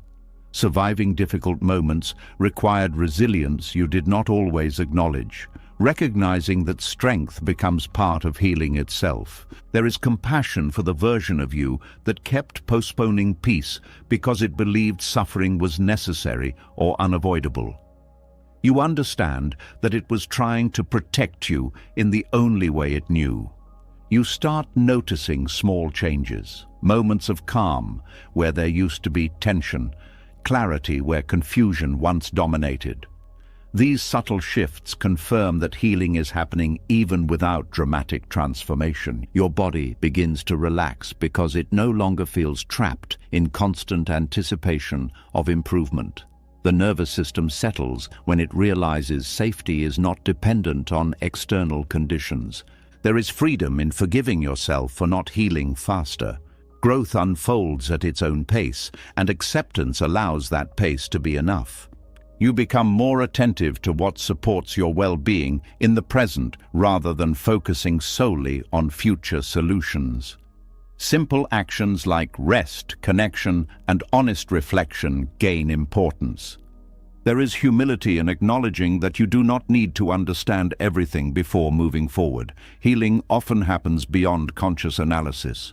You also discover that acceptance does not mean approving of what happened. It means no longer demanding that reality be rewritten before you allow yourself peace. Grief softens when you stop waiting for the past to change. You carry memories without being anchored to them. There is trust in your ability to continue healing even when setbacks occur. Progress is not erased by temporary difficulty. You start noticing opportunities for growth hidden within ordinary experiences. Every moment becomes part of the process rather than an obstacle. There is courage in facing unresolved feelings without postponing them. Avoidance loses its appeal when you realize healing requires presence. You also become less dependent on validation from others. Your recovery does not require universal understanding. There is gratitude for the present moment as a place where change is always possible, regardless of circumstances. You notice how your perspective shifts from asking when healing will happen to recognizing that it is already underway. There is patience with yourself during difficult days, knowing they are part of a larger movement toward wholeness. You also begin to experience hope not as expectation, but as quiet confidence that growth continues even when invisible. There is relief in releasing the belief that you must fix everything before feeling better. Improvement and peace can coexist. You become more open to support because you no longer feel you must wait until you are stronger to accept help. There is stability in knowing that your inner environment can become peaceful, even if the outer one remains unpredictable. You also discover that healing is not linear. It moves in cycles, revisiting old pain with new understanding. There is joy in recognizing moments of genuine ease that would have been dismissed before. Small victories matter. Eventually, the need to delay peace dissolves completely. You stop measuring readiness and simply allow yourself to move forward from where you stand. And in that acceptance, you realize that healing was never locked behind better circumstances. It was waiting behind resistance, ready to unfold the moment you stopped arguing with reality. Life may still contain uncertainty, unfinished stories, and unresolved questions, but you no longer require everything to align before allowing yourself to feel whole. Peace begins now, not later, because now is the only place where change can truly begin. As you realize that healing did not require better circumstances to begin, another perspective quietly unfolded. The belief that life had been working against you started to loosen. Many painful experiences once felt personal, as if the world had singled you out for difficulty. But acceptance revealed something different. Events were not attacks, not punishments, not evidence of unfair treatment. They were movements within a larger system that did not revolve around you at all. Life was not against you. It was simply unfolding without guarantees, without control, without personal intention. A heavy story begins to fade when you stop interpreting everything through the lens of injustice. You notice how often the mind tried to make sense of pain by assigning blame to life itself. This narrative kept you locked in resentment because it assumed there was an opponent. You begin to see how much suffering came from personalization. When something went wrong, it felt targeted, as if it meant something about your worth or your fate. Letting go of that interpretation brings unexpected relief. There is calm in recognizing that many events occur due to countless factors beyond anyone's control. Timing, circumstance, other people's choices, randomness, forces that are not coordinated against you. You start noticing how neutral reality actually is. It does not favor or reject. It simply moves according to causes and conditions. There is humility in accepting that you are part of a vast process rather than the center of it. This reduces the pressure to explain everything in personal terms. You also become less bitter about the past. When experiences are no longer seen as deliberate harm from life, resentment loses its foundation. There is compassion for others who are also navigating uncertainty without control. Everyone is moving through the same unpredictable environment.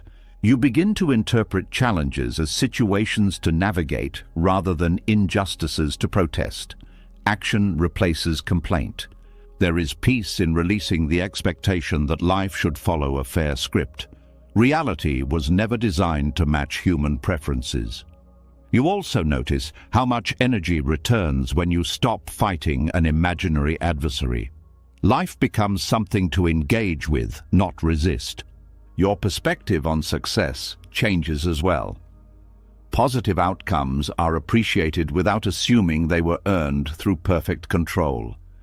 There is patience in accepting that unpredictability is not failure, but part of existence. You become more attentive to what can be influenced in the present instead of dwelling on what cannot be changed. There is courage in facing uncertainty without interpreting it as hostility. You also discover gratitude for neutral moments that were previously overlooked because they did not fit the story of struggle. Relationships improve because you stop projecting frustration onto others. You see their actions as influenced by their own circumstances rather than as personal attacks. There is resilience in adapting to change rather than resisting it. Flexibility becomes a form of strength. You start trusting that meaning can be created even when events themselves are neutral. There is relief in realizing that you do not need to take everything personally. Not all outcomes are reflections of you. You also become more curious about life's unfolding because it is no longer framed as a battle to win. There is balance in accepting both pleasant and difficult experiences as parts of the same flow. You notice how fear decreases when you stop expecting hidden threats behind every challenge. There is wisdom in understanding that neutrality does not diminish the impact of experiences, it clarifies them. You begin to live with less defensiveness, open to what arises without assuming danger. There is appreciation for the unpredictability that also allows for unexpected joy. Eventually, the story of life as an opponent dissolves completely. You stop measuring events by how fair they seem and start observing how they move. And in that observation, you discover a profound shift. Life is not a force working against you, but a fluid process you are part of. It does not promise ease or difficulty, reward or punishment. It simply unfolds. Without the burden of seeing it as unfair, you meet each moment with openness rather than resistance. You navigate instead of defend, respond instead of resent, participate instead of withdraw. In this neutrality, there is freedom. The freedom to live without the constant belief that you must overcome life itself just to find peace. When you stop resisting reality, life does not suddenly become perfect, but the war inside you ends. The need to control everything softens. The fear of the future loses its grip. The past stops replaying like a wound that never closes. You begin to see that peace was never hiding somewhere else. It was buried under the tension of fighting what already is. Acceptance does not make you passive. It makes you clear. It returns your energy, your attention, your ability to live without constantly bracing for impact. And in that clarity, you discover something quiet but powerful. Nothing needed to change for you to begin feeling free. If something in this message reached you, don't scroll away silently. Leave a comment with one word that describes what you're ready to stop resisting. That single word might be the moment your mind finally lets go. And if you want more teachings that help you think clearly, live calmly, and move through life without unnecessary suffering, subscribe to the channel and become part of a space where peace is practiced, not just talked about.